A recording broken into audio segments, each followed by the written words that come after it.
ये कहानी एक कॉर्पोरेट इंटर्न जो मिंग की है, जो अभी अभी चोंग मिंग कंपनी ज्वाइन करता है। उसके सीनियर्स और कलीग्स उसको हमेशा बुली करते हैं, जैसे वो उनका पर्सनल नौकर हो, और उससे हमेशा कॉफी बनवाते हैं। लेकिन सब उसके साथ ऐसा बुरा नहीं करते। एक लड़की है जो उससे एडवाइस करती है कि अपने लिए खड़ा हो और दूसरों को नो बोलना सीख। उस लड़की को देखते ही जो लाल हो जाता है, और सच कहूं तो वो उस पर पूरी तरह फिदा लगता है। वैसे ये लड़की का नाम सुरुक किंग है, जो कंपनी में सीनियर है और उसी यूनिवर्सिटी में पढ़ चुकी है जहां हमारा हीरो पढ़ चुका है। अब तक कंपनी में सिर्फ वही एक है जो उसके साथ अच्छा बर्ताव करती है। वो छुप छुप कर उस लड़की को देखकर ब्लश करता है और ऑकवर्ड मोमेंट में गलती से कॉफी कप ओवरफिल कर देता है, जिससे उसका हाथ जल जाता है और पन भी गिली हो जाती है। लड़की तुरंत टिश्यू उठाती है और कॉफी का दाग साफ करने लगती है। इतना पास आ जाती है कि लड़का और ज्यादा शर्मा जाता है। उसकी शर्मिंदागी देखकर वो पूछती है कि तू इतना घबरा क्यों रहा है, और बताती है कि वो सिर्फ उसकी सीनियर है, कोई अजनबी नहीं। लड़का उसके बड़े सीने देखकर ऑलरेडी डर्टी सोचने लगता है, लेकिन उसके सपने टूट जाते हैं जब वो उसको कैजुअली अपना छोटा भाई कह देती है। अचानक एक और एरोगेंट सीनियर आ जाता है और हमारे हीरो को बोलता है कि ये गिफ्ट का ढेर उठाकर हर डिपार्टमेंट में बांट दो। इस बार हमारा हीरो खुद के लिए खड़ा होता है और स्ट्रांगली बोलता है कि ये उसका काम नहीं है। ऑब्वियस है, सीनियर गुस्सा हो जाता है और आर्ग्यू करता है कि वो सिर्फ हीरो को डिपार्टमेंट से फेमिलियर करवा रहा है। तुरंत वो लड़की डिसाइड करती है कि लड़के के साथ ये काम करेगी, लेकिन कॉकी सीनियर पोलाइटली बोलता है कि उसे ऐसा छोटा काम करने की जरूरत नहीं और उससे एक बेटर टास्क दे देता है। वो जो मिंग के करीब आती है और उसे सॉफ्टली एडवाइस करती है कि बस सीनियर की बात मान ले, और प्रॉमिस करती है कि बाद में दोनों मिलकर एंजॉय करेंगे। लड़का एग्री कर लेता है, पर तभी वो कॉकी बंदा एक भारी गिफ्ट बैग हमारे हीरो के मुंह पर फेंक देता है। बैग का सारा सामान जमीन पर गिर जाता है और फिर से वो कॉकी बंदा जो मिंग को डांटने लगता है कि बैग क्यों नहीं पकड़ा। बेचारा गुस्सा दबाकर गिफ्ट्स उठाता है और जाते वक्त सीनियर लियोंग अपने मुंह में बोलता है कि अगर उससे पैसे की जरूरत ना होती तो वो उस कॉकी बंदे को चीर फाड़ देता। अचानक उसका फोन बजता है। स्क्रीन पर एक शेडी गेम का ऐड आता है जो प्रॉमिस करता है गुस्सा निकलने का तरीका और पैसे की सब प्रॉब्लम्स से छुटकारा। पता होने के बावजूद कि ये सस्पिशियस लग रहा है, वो डाउनलोड बटन दबा देता है। अगले ही पल फोन से अजीब आर्केन एनर्जी निकलती है। एक पोर्टल खुल जाता है और बिना वार्निंग के उसको उसके अंदर धक्का दे दिया जाता है। अपनी पिट को रब करते हुए जैसे उससे किसी ने लठी से मारा हो। वो मुड़कर देखता है और ज़ॉम्बीज को देख लेता है जो फेंस तोड़कर उस तक पहुंचने की कोशिश कर रहे हैं। मॉन्स्टर्स देखकर उसे समझ आ जाता है कि वो किसी और दुनिया में आ गिर गया है। अचानक एक सिस्टम विंडो पॉपअप होती है जो बताती है कि अपोकलिप्स टाइकून सिस्टम अब उसके साथ बिंद हो गया है। इसमें वो गोल्ड या क्रिस्टल्स यूज करके पॉइंट्स एक्सचेंज कर सकता है, और सिस्टम वार्निंग देता है कि उसको 12 घंटे वेट करना पड़ेगा, तभी वो अपने असली दुनिया और इस अपोकलिप्स दुनिया के बीच जंप कर सकता है। जब वो इस सडन चेंज और सिस्टम के बकवास से घबरा रहा होता है, तभी ज़ॉम्बीज को रोकने वाला फेंस गिर जाता है। ज़ॉम्बीज तुरंत उसके पीछे भागते हैं और डरपोक हीरो अपनी जान बचाने के लिए दौड़ लगाता है। जब वो चिल्लाकर मदद मांग रहा होता है, अचानक कोई ग्रेनेड का पिन खींच देता है। एक बैडएस लेडी ड्रामेटिक एंट्री करती है और ज़ॉम्बीज पर ग्रेनेड्स फेंक देती है। ब्लास्ट से सारे ज़ॉम्बीज उड़ जाते हैं और वो लड़की स्टाइल से लैंड करती है। पीछे का धमाका अनडेड को हवा में उड़ा देता है। लड़का उसका शुक्रिया अदा करता है कि उसने उसकी हेल्प की, पर लड़की चिल मोड में बोलती है कि ये तो बस उसके काम का एक हिस्सा है। वो मजाक में उसका शुक्रिया करती है कि उसने पागल की तरह चिल्लाया, जिससे उससे पता चल गया कि ज़ॉम्बीज उनके एरिया में कहाँ घुस रहे हैं। शुक्रिया के लिए लड़का उससे गिफ्ट बॉक्स में से एक मून केक ऑफर करता है। लड़की थोड़ी कंफ्यूज हो जाती है क्योंकि उसने पहले कभी ऐसा कुछ देखा ही नहीं। जैसे ही वो एक बाइट लेती है, उसका दिमाग खुशी से फट जाता है डोपामीन के फ्लूप के साथ, और वो मान लेती है कि उसने ऐसा स्वाद पहले कभी नहीं चखा। लड़का उससे बोलता है ओवररिएक्ट मत कर, ये बस एक सिंपल केक है। लेकिन वो इतना इम्प्रेस्ड होती है कि उसे एक गोल्ड का टुकड़ा दे देती है उस केक के बदले। जाने से पहले वो उससे एडवाइस करती है कि मून केक्स मार्केट में महंगी कीमत पर बेच, और वो पलक झपकते ही बिक जाएंगे। तब जो मिंग उससे नाम पूछता है और जाने से पहले वो अपना नाम बताती है, लिंसो। थोड़ी देर बाद सीन मार्केट में शिफ्ट होता है, जहां मर्चेंट्स अपना सामान बेचने में लगे होते हैं और हाइप कर रहे होते हैं कि उनका माल सबसे बेस्ट है। तभी हमारा क्लूलेस हीरो भी अपना छोटा सा स्टॉल लगाता है। प्राउडली अपने मून केक्स दिखाता है जिनमें थिन क्रंची क्रस्ट और टेस्टी फिलिंग होती है, और गारंटी देता है कि ये किसी को डिसअपॉइंट नहीं करेंगे। धीरे धीरे क्राउड गैदर होने लगता है जैसे ही मून केक्स की खबर फैलती है। एक बंदा याद करता है कि उसके दादा ने कभी ऐसे ट्रीट्स के बारे में बताया था, और एक लड़की सोचती है कि क्या ऐसे गुडीज सच में इस खराब पोस्ट अपोकलिप्टिक दुनिया में एग्जिस्ट करते हैं। जब क्राउड प्राइस पूछता है, जो मिंग मुस्कुराकर बोलता है कि एक मून केक सिर्फ 1 ग्राम गोल्ड का है। एक कॉकी बंदा बोलता है कि जो मिंग के केक्स तो 8 GB मैकबुक से भी ज्यादा महंगी है।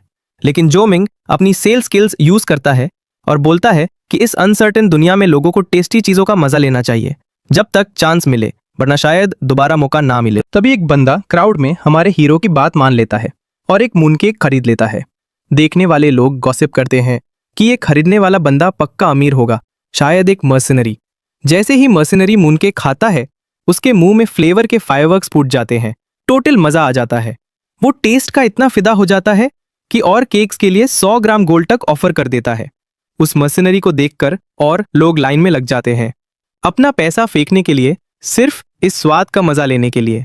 जैसे ही सब एक बाइट लेते हैं, उनकी रिएक्शंस प्यूरे ब्लिस होती हैं, जैसे उन्होंने स्वर्ग का टुकड़ा टेस्ट कर लिया हो। रात होते होते जो मिंग एक पूरा पाउच गोल्ड से भर लेता है, 600 ग्राम मून केक्स बेचकर, जो एक बड़ी जीत है एक फॉर्मर कॉर्पोरेट स्लेव के लिए जो हमेशा बुलिंग झेलता था। अचानक एक शेडी आदमी डैगर लेकर उसके पिठ पर रख देता है और डिमांड करता है कि अपना सब पैसा दे दो, वरना मौत के लिए तैयार हो जाओ। ये सुनकर जो मिंग का चेहरा सफेद पड़ जाता है, क्योंकि वो अपना मेहनत का कमाया पैसा देने को तैयार नहीं है। रॉबर इम्पेशेंट हो जाता है और डिसाइड करता है कि लूट के लिए अभी के अभी जो मिंग को मार देगा। लेकिन जैसे ही छुरी लगने ही वाली होती है, टेलीपोर्टेशन सिस्टम का 12 घंटे का कूलडाउन खत्म हो जाता है। हमारा हीरो तुरंत सिस्टम को कमांड देता है कि उससे टेलीपोर्ट कर दो रॉबर के वार करने से पहले। हमारा लड़का हवा में गायब हो जाता है और वो बेवकूफ रॉबर हैरान रह जाता है कि एक बड़ा आदमी ऐसे कैसे गायब हो गया। पोर्टल सीधा उसके कमरे में खुलता है और लड़का चैन की सांस लेता है कि वो मौत से बच गया कूलडाउन खत्म होने की वजह से। सारा गोल्ड देखकर वो खुशी से पागल हो जाता है और प्लान बनाता है कि और मून केक्स लेकर वापस अपोकलिप्टिक वर्ल्ड में जाएगा और अपने गुड्स बेचेगा जब कूलडाउन रीसेट हो जाएगा। अगले दिन ऑफिस में सीन शिफ्ट होता है और फिर से वही यूजुअल रूटीन शुरू हो जाता है। सीनियर्स के डांटों का सीनियर्स फिर से शुरू होते हैं, लेकिन इस बार हमारा हीरो चुप रहने के बजाय एक मर्द की तरह खड़ा हो जाता है और क्लियर बोल देता है कि वो किसी का पंचिंग बैग नहीं है जहां लोग अपना गुस्सा निकाले। फिर एक गंजा बंदा उस पर बॉस बनने की कोशिश करता है और उससे कॉफी मांगता है। हमारा हीरो फिर से सीधा माना कर देता है और बोलता है, जाओ अपना काम करो। बॉल्डी मैक्शाइन ब्लॉन्डी की तरफ मुड़कर पूछता है कि जो मिंग उनके ऑर्डर्स क्यों नहीं मान रहा जब ब्लॉन्डी डायरेक्टर है। ब्लॉन्डी हमारे हीरो को बुलाता है ताकि अपना डोमिनेंस दिखाए, लेकिन हमारा बंदा उसकी बातों की जरा भी परवाह नहीं करता। उसके नए बोल्ड एटीट्यूड को देखकर वो लड़की, जो हमेशा काइंड थी, आती है और पूछती है कि ये इतना कॉन्फिडेंस अचानक कहां से आ गया। ब्लश करते हुए, ऑफ कोर्स ये पूरी सच्चाई नहीं है, असली कॉन्फिडेंस तो उसके कल रात के बनाए पैसे से आया है। कहते हैं पैसे से आदमी को गट्स आते हैं और हमारा हीरो भी इसका एक्सेप्शन नहीं है। वो अपनी वॉच चेक करता है और रियलाइज करता है कि अब अगले टेलीपोर्टेशन का टाइम हो गया है। कुछ ही देर बाद वो वापस एपोकलिप्टिक वर्ल्ड में आ जाता है। इस बार वो कैंड बीफ ले आया है और कॉन्फिडेंट है कि इससे उसे बहुत पैसे मिलेंगे। लेकिन लगता है उसके कस्टमर्स, जो असल में ज़ॉम्बीज हैं, दिमाग से खाली हैं और एक पैसा भी देने वाले नहीं हैं। वो उन फ्रीलोडर से बचने के लिए भागता है, लेकिन जल्दी रियलाइज करता है कि उसके पास इतना सामान है कि वो बचकर निकल नहीं पाएगा। अपनी जान बचाने के लिए वो कुछ कैन्स उठाता है और ज़ॉम्बीज की तरफ फेंक देता है, जो तुरंत जमीन पर पड़े मीट पर टूट पड़ते हैं। वो एक बड़े पत्थर के पीछे छुप जाता है, लेकिन मॉन्स्टर्स सैटिस्फाइड नहीं होते और चाहते हैं भगने के बजाय वो डिसाइड करता है कि इनसे सामना करेगा। वो अपना सिस्टम खोलता है स्किल्स या आइटम्स ढूंढने के लिए, ताकि इन क्रीचर्स से जो है प्रे लड़ सके, और खुशी से वो 100 पॉइंट्स एक्सचेंज करके एक स्किल खरीद लेता है जिसका नाम है ग्रेवयार्ड स्ट्राइक। ऊस करके वो तुरंत अपने बेयर लेग से ज़ॉम्बीज को किक करने लगता है। एक स्ट्रॉन्ग स्टांस लेके उन्हें चैलेंज करता है कि आओ मेरे सामने। इन क्रीचर्स की धुलाई करके वो रुकता है और थोड़ा हंसी करता है, हैरान होके कहता है कि यह सिस्टम कितना ओवरपावर्ड है जो उसे इतनी पावर देता है सब ज़ॉम्बीज को एक साथ गिराने की। अचानक एक कार हॉर्न बजती है और कोई हमारे हीरो की तारीफ करते हुए चिल्लाता है उसके एक्सेलेंट स्किल्स के लिए। ये लोग असल में मर्सिनरीज निकलते हैं जो मिंग की मदद करने आ रहे थे। जब जो हीरोज दनीके है वो पैनिक कर रहा था, लेकिन उन्होंने एक्सपेक्ट नहीं किया था कि वो खुद ही ज़ॉम्बीज को इतना इफेक्टिवली मार देगा। इनमें से एक बंदा हमारे हीरो से उसकी आइडेंटिटी पूछता है और खुद को कॉर्प्स हंटर्स का मेंबर इंट्रोड्यूस करता है। फिर और zombies उनकी तरफ भागते हुए आते हैं तो वो लोग चिल्लाते हैं कि हीरो जल्दी से कार में बैठ जाए और फिर वो हाई स्पीड में निकल जाते हैं। एक बंदा जो मिंग को एक गन देता है और वन करता है कि बुलेट्स वेस्ट मत करना क्योंकि ये बहुत प्रेशियस हैं। लेकिन जो मिंग ने कभी रियल गन देखी ही नहीं थी। वो स्टंट रहता है जब स्किल हंटर zombies को इतनी एक्यूरेसी के साथ गोली मार के गिराता है। उससे लगता है कि अगर इस क्रेजी वर्ल्ड में सरवाइव करना है तो यू से भी जल्दी सीखना पड़ेगा। ड्राइवर जो मिंग से कहता है कि तुरंत शूटिंग स्टार्ट करो, ऐसे ही एक आदमी की तरह जीना पड़ता है। लेकिन हमारा बंदा जो हमेशा से एक कॉर्पोरेट पंचिंग बैग था, थोड़ा ऑकवर्ड फील करता है। वो अपना सिस्टम चेक करता है और देखता है कि 100 पॉइंट्स देकर बेसिक गन स्किल्स ले सकता है। तो तुरंत वो गोली चलाना स्टार्ट करता है ताकि प्रैक्टिस हो जाए और थोड़ा अपना स्ट्रेस भी निकाल सके। जब वो लोग zombies को गोली से उड़ा रहे होते हैं तभी एक खास zombie सीधा उनकी तरफ चार्ज करता है। जो मिंग शॉक्ड हो जाता है देखकर कि ये अनडेड उनकी तरफ स्प्रिंट कर रहा है। कॉर्प्स हंटर समझाता है कि ये सेकंड क्लास ज़ॉम्बी है जो नॉर्मल वाले से ज्यादा फास्ट और ज्यादा टफ होता है, इसलिए केयरफुल रहना होगा। जो मिंग लगभग घबरा के सांस ही अटक लेता है। ज़ॉम्बी उन पे जंप करके कॉर्प्स हंटर को गिरा देता है और बेचारा बंदा लगभग चोक होके मरने ही वाला होता है। तभी जो मिंग स्टेप लेता है। वो एक नी स्मैश लगाता है ज़ॉम्बी को और गन का बैरल उसके मुंह में घुसा देता है। फिर बराज ऑफ बुलेट्स चला के उसका दिमाग उड़ा देता है। कॉर्प्स हंटर हमारे हीरो की गट्स और स्ट्रेंथ की तारीफ करता है। इंप्रेस होके बोलता है कि उसने एक सेकंड क्लास ज़ॉम्बी को ऐसे ही खत्म कर दिया जैसे कुछ भी ना हो। जो मिंग स्माइल करता है, थैंकफुल होता है कि उन्होंने उसकी लाइफ बचाई और वो भी नहीं चाहता था कि वो लोग मर जाएं। हुडी वाला बंदा ज़ॉम्बी को इंस्पेक्ट करने बैठता है और एक क्रिस्टल निकालता है जो सबको सरप्राइज कर देता है। पता चलता है कि ज़ॉम्बी से बनने वाले क्रिस्टल्स 1 से 9 रैंक तक होते हैं और ये वाला एक सेकंड क्लास ज़ॉम्बी कोर है। हंटर तुरंत वो क्रिस्टल जो मिंग को देने लगता है, इंसिस्ट करता है कि ये उसकी लाइफ सेव करने का रिपेमेंट है। जो मिंग अभी भी एक फॉर्मर कॉर्पोरेट स्लेव की तरह सोचता है और हेजिटेट करता है इतना एक्सपेंसिव आइटम लेने में। लेकिन सोल्जर खुशी से इंसिस्ट करता है कि जो मिंग डिजर्व करता है क्योंकि उसने उसके भाई की लाइफ बचाई। वो लोग उसे कुछ फर्स्ट क्लास क्रिस्टल्स भी दिखाते हैं जो उतने वैल्यूएबल नहीं होते, लेकिन फिर भी एमो और फूड खरीदने के लिए काफी होते हैं। अब जो मिंग सोचने लगता है कि शायद हंटर बनना चाहिए। रिस्क तो है लेकिन पैसे कमाल के मिलते हैं। हंटर एक्साइटेड होके जो मिंग को अपनी क्रू ज्वाइन करने इनवाइट करता है, लेकिन वो पोलाइटली कहता है कि उसे सोचना पड़ेगा। हुडी वाला बंदा अश्योर करता है कि ये सिर्फ उनके कैप्टन की आदत है प्रॉमिसिंग लोगों को इनवाइट करने की। कार स्पीड से मिलिट्री कैंप की तरफ जा रही होती है और जो मिंग बैक सीट में चिल करते हुए अपना क्रिस्टल चेक कर रहा होता है। तभी सिस्टम विंडो पॉपअप होता है जो बताता है कि ये एक सेकंड क्लास ज़ॉम्बी कोर है और पूछता है क्या वो इसे पॉइंट्स में कन्वर्ट करना चाहता है। बिना हेजिटेशन के वो यस बोलता है और पुफ, क्रिस्टल गायब और उसके पास 100 पॉइंट्स आ जाते हैं। एक्साइटेड होके जो मिंग सोचता है कि ये क्रिस्टल तो कम से कम 100 ग्राम गोल्ड के बराबर की वैल्यू का होगा। जो मिंग को लगता है इतने सारे पॉइंट स्कोर करके जैसे उसने जैकपॉट मार लिया हो। सिस्टम उसे नोटिफाई करता है कि वो बहुत ज्यादा बैगेज ले जा रहा है और पूछता है क्या वो स्टोरेज स्पेस खरीदना चाहता है। 100 पॉइंट्स में 1 क्यूबिक मीटर। बिना सोचे समझे वो स्टोरेज ले लेता है ताकि उसके स्क्रॉनी कंधों पे दबाव डालती हुई कैंस का लोड हल्का हो जाए। थोड़ी देर ड्राइव करने के बाद वो लोग रेफ्यूजी कैंप पहुंचते हैं। ड्राइवर सबको बोलता है सीट बेल्ट लगा लो क्योंकि वो सेंट्रल जोन की तरफ जा रहे हैं। रास्ते में वो लोग ऐसे सिविलियंस को देखते हैं जो फूड के लिए भीख मांग रहे होते हैं, सिर्फ एक आलू के बदले कुछ भी करने को रेडी। जब वो बेस पहुंचते हैं तो सोल्जर्स बेस का दरवाजा खोलते हैं। कॉर्प्स हंटर कैप्टन तुरंत अपना आईडी दिखाता है। एक ईगर सोल्जर कैप्टन से पूछता है आज कितना कमाया। कैप्टन प्राउडली कहता है कि उन्होंने काफी फूड खरीदने लायक कमा लिया है और हमारे हीरो की तरफ इशारा करके बोलता है कि ये उनका मेजर लूट था जो उन्होंने हंट में पकड़ा। फिर वो सोल्जर को बोलता है कि हमारे लड़के को बेस में एंट्री पास दे दो। अंदर सेफ जोन यानी सेंट्रल जोन में घुसने के बाद हमारा हीरो अपना आईडी कार्ड ले लेता है। कैप्टन को कुछ और काम होते हैं तो वो लीव ले लेता है। दोनों एक दूसरे को लास्ट टाइम वेव करते हैं। फिर हमारा बंदा तुरंत अपनी बीफ की कैंस समन करता है। उसके दिमाग में सिर्फ एक चीज चल रही होती है, सिर्फ $20 के इन्वेस्टमेंट से 37 मिलियन कमाना। थोड़ी देर बाद सीन मार्केट में शिफ्ट होता है जहां सब लोग अपने गुड्स बेच रहे होते हैं। हमारे हीरो को देख के शॉक लगता है कि उसकी दुनिया के नॉर्मल चीजें यहाँ लग्जरी आइटम्स की तरह हाई प्राइस पर बिक रही है। तभी उसे एक आदमी डरा देता है जो एक और कॉप्स हंटर लगता है, बड़े बड़े मसल्स और इंटिमिडेटिंग ऑरा। वो बंदा उसे बोलता है क्या मैं तेरा गन देख सकता हूँ। जो मिंग जानबूझकर जोर से बोलना शुरू करता है ताकि सबकी अटेंशन अट्रैक्ट हो जाए और लाउडली उस मस्कुलर बंदे पर फेलिनी अटेम्प्ट का इल्जाम लगाता है। जो मिंग जोर जोर से दिन के उजाले में हेल्प के लिए चिल्लाता है। तभी वो गोरिल्ला जैसे दिखने वाला बंदा तुरंत उसे रियश्योर करता है कि वो बस गन्स बेचने आया है। और अपना पूरा स्टॉल जो फायरआर्म से भरा है देखता है। वो मर्चेंट देखता है कि हमारा हीरो बाउंटी हंटर्स के साथ घूम रहा है, तो उससे लगता है कि शायद इसे सॉलिड वेपन्स की जरूरत होगी। सिंह को काफी शौक लगता है कि कोई ओपनली गन्स बेच रहा है। मर्चेंट तुरंत एक्सप्लेन करता है कि इस बिगड़े हुए वर्ल्ड में लोगों को प्रोटेक्शन के लिए गन्स चाहिए। वो अपने गन्स की तारीफ करता है और जो मिंग को 20% डिस्काउंट ऑफर करता है, लेकिन बदले में 5 टियर 2 क्रिस्टल्स मांगता है। रोइंग ऑनेस्टली बोलता है कि उसके पास तो एक भी पैसा नहीं है।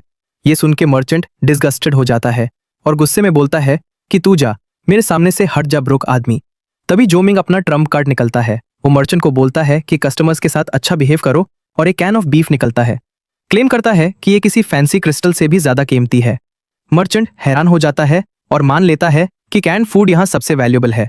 जो मिंग कॉकी हो जाता है और मर्चेंट को थोड़ा पीक देखता है फूड का। जैसे ही वो कैन क्रैक करता है और मर्चेंट उसे देखता है, उसके मुंह में पानी आ जाता है। मर्चेंट तुरंत अग्री करता है कि कोई भी गन वो 5 कैंस के बदले दे देगा। जो मिंग उसका हाथ तुरंत शेक करता है और एक गन पिक करता है। फिर वो पूछता है कि इस गन के लिए बुलेट्स कहाँ से मिलेंगी। मर्चेंट उसे एग्जैक्ट लोकेशन बताता है एम्यूनिशन स्टोर का। जब जो मिंग स्टोर पहुंचता है तो दिखता है कि और लोग वहां परचेजेस कर रहे हैं। वो भी लाइन में लग जाता है और अपने गन के लिए एम्यूनिशन मांगता है। काउंटर के पीछे वाली लेडी बोलती है कि एक बॉक्स की प्राइस 10 ग्राम गोल्ड है और अगर वो 10 बॉक्स खरीदे तो एक बॉक्स फ्री मिलेगा। हमारा हीरो शॉक हो जाता है इतनी ज्यादा प्राइस सुनकर। वो लेडी बिल्कुल भी होल्ड बैक नहीं करती, उससे इंसल्ट करना शुरू कर देती है। बोलती है कि तू एक ब्रोक पीस ऑफ शिट है जो अपनी जिंदगी बचाने के लिए भी पैसा इकट्ठा नहीं कर सकता। अगर मैं इस इडियट की जगह होता तो इस लड़की के बैड माउथिंग के लिए उसके जिगली एसेट्स को स्क्वीज कर देता। वैसे भी जो एक गोल्ड बार निकालता है और पूछता है कि क्या ये एमो के लिए इनफ होगा। लेडीज वो मोटा सा गोल्ड बार देख के खुश हो जाती है और तुरंत उसे bunch of emo boxes offer करती है। फिर वो अपने क्लीवेज से एक बिजनेस कार्ड निकालती है और बोलती है कि एमो की जरूरत हो तो उसे कांटेक्ट करना। वो स्टूपिड बंदा तुरंत उसका कार्ड ले लेता है और स्टॉल से निकालते ही डिसाइड करता है कि अब घर लौटना है। जब वो घर आता है तो अपने एपोकलिप्स वर्ल्ड से लाए हुए सारे लूट को टेबल पे फैला देता है, बिना इस बात का क्लू के कि उसके साथ क्या करे। तभी नॉक होती है दरवाजे पे और वो तुरंत सब चीजें छुपाने लगता है। उसे टेररिस्ट नहीं दिखना। दरवाजा खोलता है तो समझ आता है कि ये उसकी कोवर्कर सुरोकिंग है। वो जल्दी से उससे बोलता है कि थोड़ा बाहर रुको और अपना सारा सामान बेड के नीचे स्टफ कर देता है। फिर दरवाजा खोल के हैरान होता है उसे देखकर और पूछता है तुम यहाँ क्यों आई हो। वो कैजुअली बोलती है कि उसने ज्यादा फूड बना लिया था और शेयर करने आ गई है। थोड़ा टीजिंग टोन में बोलती है मुझे बाहर इतनी देर क्यों वेट कराया। वो ऑनेस्टली एडमिट करता है कि बस थोड़ा सा मेस क्लीन कर रहा था। लड़की जो फूड बॉक्स लाई थी वो फ्रिज में रख देता है और अपने आप को रोक नहीं पाता उसे एडमायर करने से। सोचता है क्या ये उसकी फ्यूचर वाइफ हो सकती है। वो इमेजिन करने लगता है सिनेरियोज जिसमें वो काम से देर से घर आता है और ये लड़की नाइट सूट में रेडी है कुछ इंटीमेट टाइम के लिए। रियलिटी में वापस आते ही लड़की बोलती है क्योंकि ये रूम एक वर्जिन का है तो यहाँ जरूर कुछ हिडन चीजें होंगी। लड़का ब्लश करता है और अश्योर करता है कि वो इनोसेंट है, कुछ भी ऐसा नहीं है। पर असल में जो चीजें उसने बेड के नीचे छुपाई है वो डर्टी मैगजीन से भी ज्यादा स्कैरी है। अचानक लड़की को जमीन पर कुछ शाइनी सा दिख जाता है। लड़का शॉक में लगभग अपनी जान ही निकल देता है वो शाइनी चीज देखकर। इंपल्सिवली वो लड़की की तरफ लपट पड़ता है जैसे कोई क्रीप। लगभग उसके ऊपर गिरने ही वाला था पर तुरंत संभल जाता है और माफी मांगता है। एडमिट करता है कि उसकी ब्यूटी ने उसका दिमाग हाईजैक कर लिया।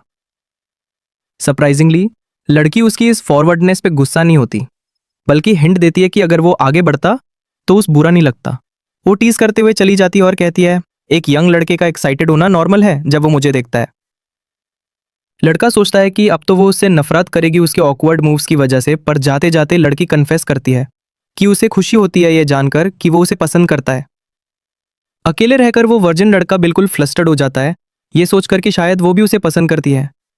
वो अपने आप को थप्पड़ मारता है और डिसाइड करता है कि इन सोचों को साइड में रखे क्योंकि उसके पास और भी प्रेसिंग मैटर्स है। वो बाहर निकलता है और डिसाइड करता है कि अपोकलिप्टिक वर्ल्ड में वापस जाने से पहले और फूड गैदर करे। उसे एक आदमी दिखाई देता है जो सरप्लस पोटैटोज बार्गेन प्राइस पे बेच रहा होता है। वो तुरंत सोचता है कि पोटैटोज कैन फूड से ज्यादा सेफ ऑप्शन है क्योंकि fancy can food trouble attract कर सकता है उस कियोटिक वर्ल्ड में। वो ओल्ड मैन के पास जाके प्राइस पूछता है। ओल्ड मैन बोलता है कि ये बच्ची हुई है इसलिए 20% डिस्काउंट देगा। लड़का एग्री करता है और कहता है सब ले लूंगा और पूछता है क्या वो इन्हें उसके घर डिलीवर कर सकता है। वो डाउट करता है कि ओल्ड मैन इतना बड़ा कैरेज खींच पाएगा, पर उसकी सोच गलत साबित होती है जब ओल्ड मैन अपनी शर्ट फाड़ के अपना रिब्ड मस्कुलर बॉडी दिखाता है। अब उसके घर में पोटैटोज का पहाड़ जमा हो जाता है और वो ओवरवेल्म फील करता है, रिग्रेट करता है कि बिना मात किए सब खरीद लिया। नेक्स्ट सीन में हम देखते हैं जो मिंग को मार्केट प्लेस में भटकते हुए, अपने पोटैटोज के साथ ये सोचते हुए कि अब इनके बदले क्या खरीदे। वो एक ब्लैकस्मिथ शॉप में जाता है जहां स्मिथ उसे बुलाता है और अपने हैंडमेड वेपन्स दिखाता है जो स्पेशली ज़ॉम्बी से लड़ने के लिए बनाए गए हैं। क्यूरियस होकर वो पास जाता है। लड़का पूछता है कि जब हाईटेक गन्स अवेलेबल हैं तो फिर कोई ट्रेडिशनल मेले वेपन्स क्यों यूज करेगा। ओल्डमैन समझाता है कि गन्स इफेक्टिव तो हैं लेकिन वो बहुत नॉइजी होते हैं, ज़ॉम्बीज को अट्रैक्ट करते हैं, उनकी फ्रीक्वेंट मेंटेनेंस लगती है और अगर कुछ गड़बड़ हो जाए तो वो बेकार बन जाते हैं। सबसे बेस्ट ज़ॉम्बी हंटर्स अक्सर पुराने टेस्टेड मेथड्स पे ही रिलाई करते हैं। लड़का समझ कर सर हिलाता है, इम्प्रेस्ड होता है कि एमओ खत्म होने पर भी खुद को प्रोटेक्ट करने के ऑल्टरनेटिव वेज हैं। फिर वो पूछता है कि ये वेपन्स कितने के मिलते हैं। स्मिथ कहता है कि वो सिर्फ फूड ही एक्सेप्ट करता है एज पेमेंट, वो भी अच्छा खाना। लड़का थोड़ा डाउट, पर उसकी सरप्राइज के लिए स्मिथ की आंखों में चमक आ जाती है जब वो फाइन पोटैटोज देख लेता है। गोल्डन पील और उनकी अमेजिंग स्मेल देखकर ओल्ड मैन तुरंत एक्साइटेड हो जाता है।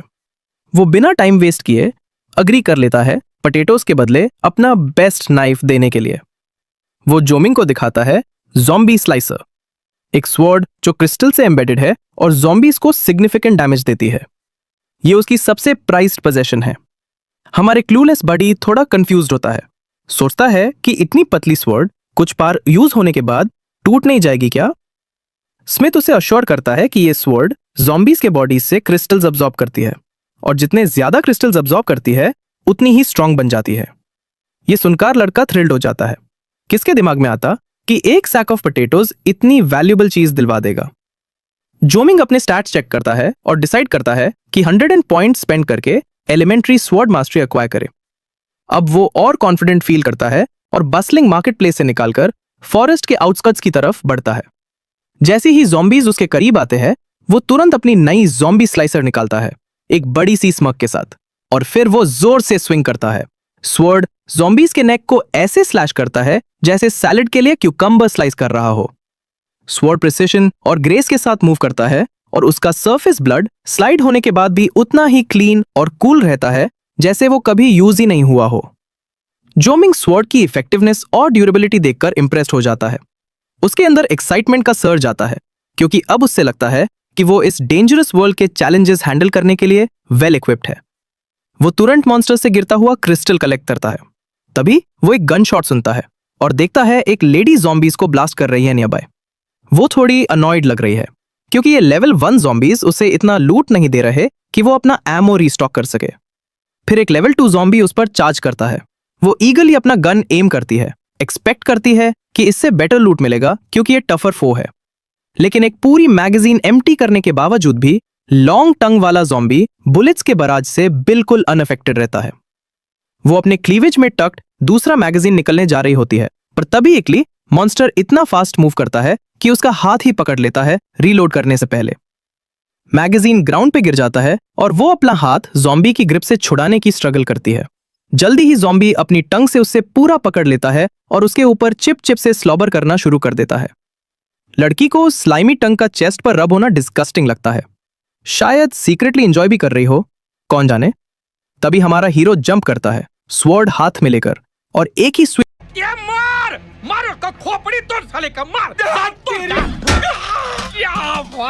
और एक ही झटके में राक्षस की जीभ काट देता है। राक्षस दर्द से चिल्लाता है जब हमारा नायक इसे हमेशा के लिए खत्म करने के लिए एक और वार करता है, लेकिन राक्षस जल्दी से अपनी जीभ फिर से उगा लेता है, जो मिंग की तलवार पकड़ लेता है और उसे ऐसे फेंक देता है जैसे कोई बच्चा अपनी पसंदीदा टॉफी खो रहा हो। यहाँ तक कि राक्षस को भी हमारे नायक की तलवार खोने की प्रतिक्रिया देखकर मजा आता है।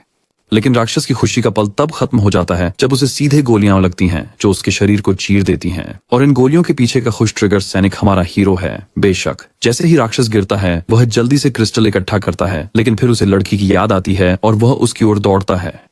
वह उसे पुकारने लगता है, पूछता है कि क्या वह ठीक है। यह स्पष्ट है कि वह ठीक नहीं है क्योंकि उसके शरीर पर जहर संक्षारक है और उसे तुरंत इलाज की जरूरत है। लड़का तुरंत एक नदी ढूंढता है, उसे धोता है और अपनी जैकेट से उसके नग्न शरीर को ढक देता है। जब महिला जागती है और महसूस करती है कि वह बिना कपड़ों के है तो वह पूरी तरह से शर्मिंदा और हैरान होती है। ये समझ नहीं पाती कि वह इस स्थिति में कैसे पहुंची। हमारे नायक को बिना शर्ट के देखकर वह और भी गुस्से में आ जाती है और वह झो मिंग के चेहरे पर एक पत्थर फेंकती है। लेकिन मेरा दोस्त पत्थर पकड़ लेता है और उसे आश्वस्त करता है कि उसने उसके साथ कुछ गलत नहीं किया और समझाता है कि उसके शरीर पर लेवल 2 ज़ॉम्बी का जहर था और अगर उसने उसकी मदद नहीं की होती तो वह अब तक मर चुकी होती। लड़की और भी ज्यादा शर्मिंदा हो जाती है जब उसे एहसास होता है कि इस प्रक्रिया के दौरान इस लड़के ने उसके पूरे शरीर को छुआ। वह उसे आश्वस्त करने की कोशिश करता है कि उसने केवल कमर से ऊपर ही छुआ, लेकिन वह अभी भी इससे बेहतर महसूस नहीं कर रही है।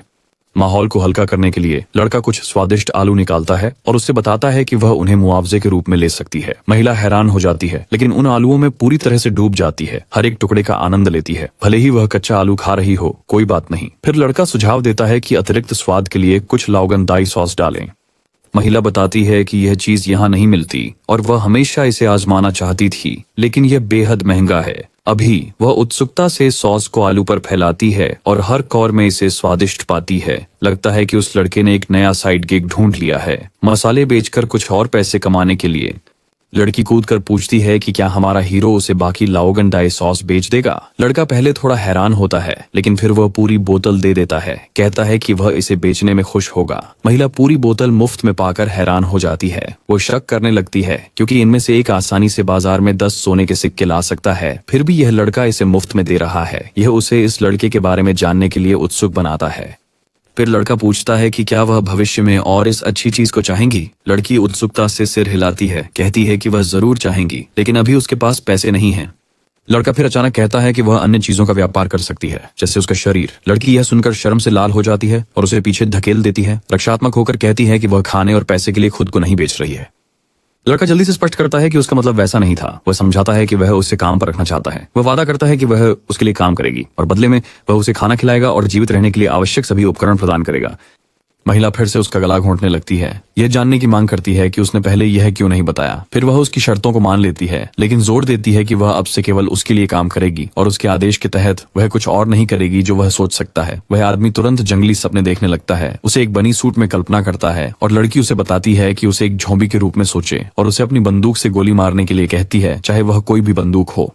आप समझ गए होंगे। उसे लार टपकाते हुए देखकर लड़की मजाक में उसका गला दबाने लगती है और वह जल्दी से अपनी गड़बड़ कल्पनाओं के लिए माफी मांगता है। वे काम पर लग जाते हैं और जो मिंग बताता है कि बाजार महल के पास ज्यादातर निम्न स्तरीय ज़ॉम्बी हैं। लड़की समझाती है कि वास्तव में ज़ॉम्बी के 9 स्तर होते हैं और क्षेत्र में स्तर 3 के ज़ॉम्बी की बाढ़ आ गई है। लड़का भ्रमित दिखता है और पूछता है कि 9 प्रकार कैसे हो सकते हैं जब उसने सुना है कि केवल 8 स्तर होते हैं। महिला स्पष्ट करती है कि 9वां स्तर विशेष माना जाता है क्योंकि इन ज़ॉम्बीज की ताकत में बहुत भिन्नता हो सकती है, जो स्तर 1 की तरह कमजोर से लेकर स्तर 8 के ज़ॉम्बीज को नियंत्रित करने के लिए पर्याप्त मजबूत हो सकते हैं। चलते समय हमारा नायक एक आदमी की गंध महसूस करता है जो मौत की तरह बदबू मारता है, जिससे उसे उल्टी जैसा महसूस होता है। महिला बताती है कि पानी मिलना मुश्किल है, इसलिए लोगों का हफ्तों या 2 तक न नहाना सामान्य है। लड़का फिर उसे चिढ़ाता है, पूछता है कि क्या उसने भी 1 या 2 हफ्ते से नहाया नहीं है। महिला शर्मा जाती है और जल्दी से इनकार करती है। ये जोर देकर कहती है कि वह अक्सर नदी पर साफ होने जाती है। अचानक चश्मा पहने एक लड़की आती है। नारंगी सिर वाले को शीनुओ कहकर बुलाती है। सफेद सिर वाला आकर्षक ढंग से पूछता है कि वह देर से क्यों आई। शीनुओ अपनी दोस्त की ओर दौड़ती है, पूछती है कि क्या आज भूखे भेड़ियों का गिरोह उन्हें लूटने नहीं आया, जिस पर सफेद बालों वाली लड़की जवाब देती है कि उनके पास यहाँ वैसे भी कुछ कीमती नहीं बचा है। अचानक चश्मा पहने लड़की चक्कर खाकर लगभग बेहोश हो जाती है और अचानक गिर जाती है। हमारा नायक उसे पकड़ने के लिए दौड़ता है, पूछता है कि क्या वह ठीक है और वह बस कहती है कि उसे भूख लगी है। यह सुनकर लड़का आलू निकालता है और चश्मा पहने लड़की इस स्वादिष्टता को देखकर खुश हो जाती है। जब वह आलू खाने लगती है तो हमारा नायक पूछता है कि वह कौन है। फिर शीनुओ बताती है कि वह उसकी पड़ोसी है। ये मजेदार है कि यहाँ हर कोई कच्चे आलू खाता हुआ लगता है। लड़की अपना परिचय वैन के रूप में देती है, जो प्रोग्रामर लड़की है और हम में से कुछ के लिए वह संभावित बूबर वाइफू सामग्री भी है। वैसे भी शीनुओ बताती है कि इस दुनिया में अब कोई काम करने वाला इंटरनेट नहीं है, जिससे उसकी सभी प्रोग्रामिंग कौशल यहाँ बेकार हो गई है। यह सुनकर वैन की रीढ़ में सिहरन दौड़ जाती है और वह सहमत होती है। कहती है कि चाहे उसकी कौशल कितनी भी अच्छी क्यों न हो, शायद इस जगह पर वे एक आलू के छिलके के बराबर भी नहीं होंगे। लेकिन जो मिंग उसे प्रोग्रामिंग जारी रखने के लिए प्रोत्साहित करता है क्योंकि वह रुचि रखता है और शायद उसका काम खरीद भी सकता है। वह उसके प्रयासों के लिए उसे मुआवजा देने का वादा करता है। उसके मन में वह हमें समझाता है कि यह युग उसके अपने युग से तकनीकी रूप से अधिक उन्नत है, इसलिए उसे विश्वास है कि यहाँ प्रतिभाशाली लोग हैं जो उसे एक और व्यवसाय बनाने में मदद कर सकते हैं। फिर लड़की हमें अपना पेन ड्राइव दिखाती है, कहती है कि इसमें उसके program end of the world encyclopedia के लिए वर्षों से एकत्र किया गया सारा डेटा है। इसमें राक्षसों, भूगोल, समस्याओं, संसाधनों के विवरण शामिल हैं और यह डेटा विश्लेषण भी कर सकता है। वह आदमी पेन ड्राइव में इतनी उपयोगिता के बारे में सुनकर चौंक जाता है। लेकिन फिर लड़की आह भरती है और स्वीकार करती है कि यह केवल एक अर्ध समाप्त उत्पाद है। उससे पूरा संस्करण पूरा करने के लिए अधिक समय और जनशक्ति की आवश्यकता है जो बिना मदद के असंभव लगता है। वह अपनी दोस्त से सहमत है कि उसके प्रयास व्यर्थ हो सकते हैं और लाश शिकारी बनने पर विचार करती है। हालांकि लड़का उसे भोजन और सुरक्षा का वादा करता है बशर्ते वह किसी को परियोजना में मदद करने के लिए ढूंढ सके और इसे समय पर पूरा कर सके। लड़की उत्साहित हो जाती है और तुरंत सहमत हो जाती है। कहती है कि वह कुछ प्रोग्रामर्स को जानती है। जब तक हमारा लड़का खाना प्रदान करता है सभी शोध परिणाम उसके होंगे। सौदा पक्का करने के बाद वे एक दूसरे के साथ दोस्ताना हो जाते हैं, जिससे क्षुनुओं किनारे पर प्यारी सी नाराजगी के साथ जलन महसूस करती है। वह बड़बड़ाती है कि इतने सारे खाने के साथ वह आसानी से एक शिकारी कबीले से मदद ले सकती है। ये सुनकर लड़का उत्सुकता से उसकी ओर मुड़ता है और कहता है कि वह भी यही सोच रहा है। अगर वे पर्याप्त लोगों को इकट्ठा कर सकते हैं तो सभी को खाना मिलेगा, पूरा उपकरण मिलेगा और वह उसे नेता बनाने का वादा करता है। यह स्वार्थी लड़की इस आकर्षक प्रस्ताव पर खुश हो जाती है। उसकी निराशा भरी जलन एक खुश मुस्कान में बदल जाती है। वह हमारे हीरो की ओर झपटती है, उसे इतनी जोर से गले लगाती है कि उसकी छाती उसके सीने से दब जाती है। फिर वो चली जाती है, यह वादा करते हुए कि वह जल्द ही एक दल के साथ लौटेगी। लगभग आधे घंटे बाद वह कई लोगों के साथ लौटती है। जो मिंग इस छोटे समूह से पूरी तरह संतुष्ट नहीं लगता, लेकिन लड़की गर्व से अपना सीना फुलाती है, जो शायद उसे नहीं करना चाहिए क्योंकि वह एक लड़की है, और घोषणा करती है कि वे सभी बहुत कुशल हैं। सही तरीके से खिलाने पर वे और भी बेहतर हो जाएंगे। लड़का अपना परिचय देता है कि वह एक दूर स्थान से आया है जो कभी झूठ नहीं बोलता। वह समझाता है कि अगर हर कोई उसकी मदद करता है तो उन्हें खाना मिलेगा, और जितना अधिक वे काम करेंगे उतना अधिक खाना मिलेगा। बस इतना ही। इस बीच पृष्ठभूमि में दो लोग एक दूसरे से फुसफुसाते हैं, भोजन लेकर भागने की योजना बना रहे हैं ताकि जोंबी हमलों से बच सकें। तभी एक गोली उनके सिर के पास से गुजरती है और उनके पीछे एक पेड़ के तने में लगती है। हमारा नायक इन डरे हुए लोगों को स्पष्ट कर देता है कि वह किसी भी गुप्त योजना को बर्दाश्त नहीं करेगा। इस बीच बाकी लोग आलू देखकर बहुत खुश हैं, ये मानते हुए कि उनके भूख के दिन आखिरकार खत्म हो गए हैं। उसके बाद लड़का कुछ उपकरण खरीदने का फैसला करता है। थोड़ी देर बाद हम जंगल में एक जोड़ी झोंबी प्रेमियों पर ठोकर खाते हैं, जिन्हें हमारे हीरो के साथी सदस्यों द्वारा गोलियों से जल्दी ही नष्ट कर दिया जाता है। लड़का उन्हें गोलियां बर्बाद करने के लिए डांटता है, अगली बार सिर पर निशाना लगाने की सलाह देता है। अचानक एक नाराज सुअर जैसे आदमी जंगल से बाहर आता है, घमंड से पूछता है कि कौन उनके भूखे भेड़िया कबीले के क्षेत्र में गोली चलाने की हिम्मत करता है। लाल बालों वाली को पहचान कर वह और भी गुस्से में आ जाता है, उसे भागने या मौत का सामना करने की चेतावनी देता है। महिला बस मुस्कुराती है और उसके अनुयायी जल्दी से अपनी बड़ी बंदूकें सुअर जैसे आदमी पर तान देते हैं और दुश्मन दृश्य में शामिल हो जाते हैं। हमारे हीरो को बेवकूफ कहते हैं, और अगर वह अपनी जान की परवाह करता है तो उसे अपने हथियार सौंपने की मांग करते हैं। लेकिन हमारे आदमी के पास अपनी ही ढाक है। वह टिप्पणी करता है कि बात करते समय बंदूकें तानना अशिष्ट है, और उन शब्दों के साथ वह अपनी तलवार निकालता है और घमंडी आदमी के हाथ पर वार करता है, जिससे खून बहने लगता है और वह दर्द से जमीन पर तड़पने लगता है। जो अपनी तलवार के साथ एकदम पागल लग रहा है और उसके पीछे के उसके साथी जंगली जानवरों की तरह आदेश के लिए तैयार हैं। कटे हुए हाथ वाला आदमी चेतावनी देता है कि हमारे नायक ने भूखे भेड़िया गिरोह से लड़ाई मोल ली है, यह दावा करते हुए कि उनका बॉस इतना ताकतवर है कि वह म्यूटेंट ज़ॉम्बीज को भी हरा सकता है और यहाँ सभी को धूल चटा देगा। डरपोक लोग अपने बॉस को रिपोर्ट करने के लिए भागने का फैसला करते हैं, लेकिन मेरा आदमी घमंडी आदमी से रुकने के लिए कहता है। पहले घमंडी आदमी हमारे हीरो के शब्दों से कांपता है और जो उत्सुकता से अपनी उंगलियां चटकाता है। उन्हें बुरी तरह पीटने के बाद वे उनकी हर चीज, यहाँ तक कि उनके कपड़े भी उतार लेते हैं। लड़का उन्हें भागने के लिए कहता है और चेतावनी देता है कि फिर कभी कमजोरों से पंगा न ले, वरना उन्हें फिर से पिटाई मिलेगी। अगला दृश्य है स्टार्विंग वुल्फ कबीले के मुख्यालय में। वही चेला अपने नेता को रिपोर्ट करता है कि एक आदमी न केवल घुसपैठ किया बल्कि नेता और पूरे कबीले को हारे हुए कहकर कबीले का बड़ा अपमान किया। यह सुनकर नेता गुस्से में खड़ा हो जाता है और हमारे नायक से कबीले का अपमान करने का बदला लेने का वादा करता है, लेकिन फिर वह उस चापलूस पर पलटता है, उसे बेकार कहता है कि वह नंगा और डरा हुआ वापस आया है। और खैर, आप अंदाजा लगा सकते हैं कि आगे क्या होता है। बेचारा चापलूस अपने ही नेता के हाथों मारा जाता है। हमारी पार्टी के साथ वापस वे बियर पार्टी कर रहे हैं और जो मिंग उत्साहित है कि उन्होंने सभी की मेहनत की बदौलत इतना लूट इकट्ठा किया। वह उन्हें खाने और आनंद लेने के लिए कहता है। सभी खुश होकर चीयर्स करते हैं और अपने गिलास उठाते हैं। इस बीच दोनों लोग तय करते हैं कि अब देर हो गई है, इसलिए वे रात खत्म करते हैं। अगली सुबह आती है और हमारा लड़का थका हुआ महसूस करते हुए जागता है। उसके हाथ थकान से दुख रहे हैं और उसे एहसास होता है कि उसने पिछली रात बहुत ज्यादा पी ली थी। उसे ठीक से नहीं पता कि क्या हुआ। अचानक वह देखता है कि किसी का हाथ उसके शरीर पर रखा हुआ है। जब वह मुड़कर देखता है तो वह महिला को अपने बगल में सोते हुए देखता है। वह जागती है और कहती है कि उसने वर्षों से इतना नहीं पिया है। उसे बिना टॉप के देखकर वह लड़का पूरी तरह से शर्मा जाता है। जब महिला उसे देखती है तो वह चिंतित हो जाती है और तुरंत उसे गला घोंटने लगती है। ये जानने की मांग करती है कि उसने पिछली रात क्या किया था। बेचारा लड़का बताता है कि उसे भी याद नहीं है क्योंकि वह भी नशे में था। उसी समय प्रोग्रामर लड़की तंबू में आती है और खुशखबरी देती है कि उसने अपना शोध पूरा कर लिया है। जब वे दोनों उस महिला को देखते हैं तो शर्म से जम जाते हैं। सफेद बालों वाली लड़की सोचती है कि क्या वह गलत समय पर आई है, लेकिन दोनों लड़के उसे घबराकर आश्वस्त करते हैं कि वे बिल्कुल भी ऐसा कुछ नहीं कर रहे थे। चश्मे वाली लड़की मुस्कुराती है, कहती है कि उसे पहले से ही पता है, वे कल रात इतने नशे में थे कि उसने उन्हें बस एक साथ रख दिया। शुएनो उनसे पूछती है कि वह वहां नग्न क्यों पड़ी थी, जिस पर वैन वैन समझाती है कि वे दोनों इतना उल्टी कर रहे थे कि उसे उनके कपड़े उतारने पड़े। शुएनो ने मजाक में वेन वेन के गाल को छुटकी काटी, उसे चिढ़ाते हुए कि उसने अपनी ब्रा भी नहीं पहनी। फिर भी वेन वेन फिर से खुशी से खिल उठती है और सब कुछ समेटे पेन ड्राइव पेश करती है। वह उन्हें आश्वस्त करती है कि इसे तो कोई भी बेवकूफ इस्तेमाल कर सकता है। लड़का उसकी टिप्पणी से थोड़ा डर जाता है और पूछता है कि क्या वह उसे बेवकूफ कह रही है, यह बताते हुए कि उसे भी प्रोग्रामिंग की समझ है। मूल दुनिया के ऑफिस में हम देखते हैं कि हमारा नायक इस सुनहरे बालों वाले बॉस से परेशान है, जो उस पर काम का बोझ डाल रहा है और समय सीमा पूरी न करने पर वेतन कटौती की धमकी दे रहा है। अचानक miss boba of the year आती है और अपने तरबूज उस बेवकूफ के सिर पर फेंक देती है। वह हमारे हीरो को मदद की पेशकश करती है अगर काम का बोझ बहुत ज्यादा हो जाए। लड़का उन तरबूजों को महसूस करने के बाद शर्मा जाता है और जोर देकर कहता है कि वह इसे खुद संभाल सकता है। वह गर्व से पेन ड्राइव निकालता है और जब वह इसका उपयोग करता है तो बहुत सारी डिजिटल बकवास दिखाई देने लगती है। हमारा हीरो समझ जाता है कि वह इस प्रोग्राम का उपयोग करके दूसरों के कंप्यूटर हैक कर सकता है। झांकते हुए वह देखता है कि बाल्डी मैकशाइन कुछ बहुत ही मसालेदार वीडियो देख रहा है। वह अपनी सुनहरे बालों वाली बॉस को प्रतिद्वंद्वी कंपनियों के साथ काम करते हुए भी देखता है। साहसी महसूस करते हुए वह इस संदिग्ध व्यक्ति के सभी रहस्यों को उजागर करने का निर्णय लेता है। लगभग 2 घंटे बाद सुनहरे बालों वाली बॉस फिर से अंदर आती है, उनकी प्रगति के बारे में पूछती है। करीब इंटर्न पूरी तरह से थके हुए हैं, अधिक काम और कम वेतन की शिकायत कर रहे हैं। तभी हमारा हीरो कदम उठाता है और सुनहरे बालों वाले बॉस को उनके प्रतिद्वंद्वी कंपनी के साथ सहयोग करने के लिए उजागर करता है। वह नाटकीय रूप से सबूतों को सबके सामने लहराकर दिखाता है। जैसे ही वे कागजात देखते हैं, इंटर्न गुस्से में आ जाते हैं। उन्हें एहसास होता है कि सुनहरे बालों वाला व्यक्ति उन्हें प्रतिद्वंद्वी कंपनी से लिए गए व्यक्तिगत प्रोजेक्ट्स पर काम करवा रहा था, लेकिन सुनहरे बालों वाला व्यक्ति आत्मविश्वास से भरा रहता है, सबको याद दिलाता है कि वे सिर्फ बेवकूफ इंटर्न हैं जो उसके खिलाफ कुछ नहीं कर सकते।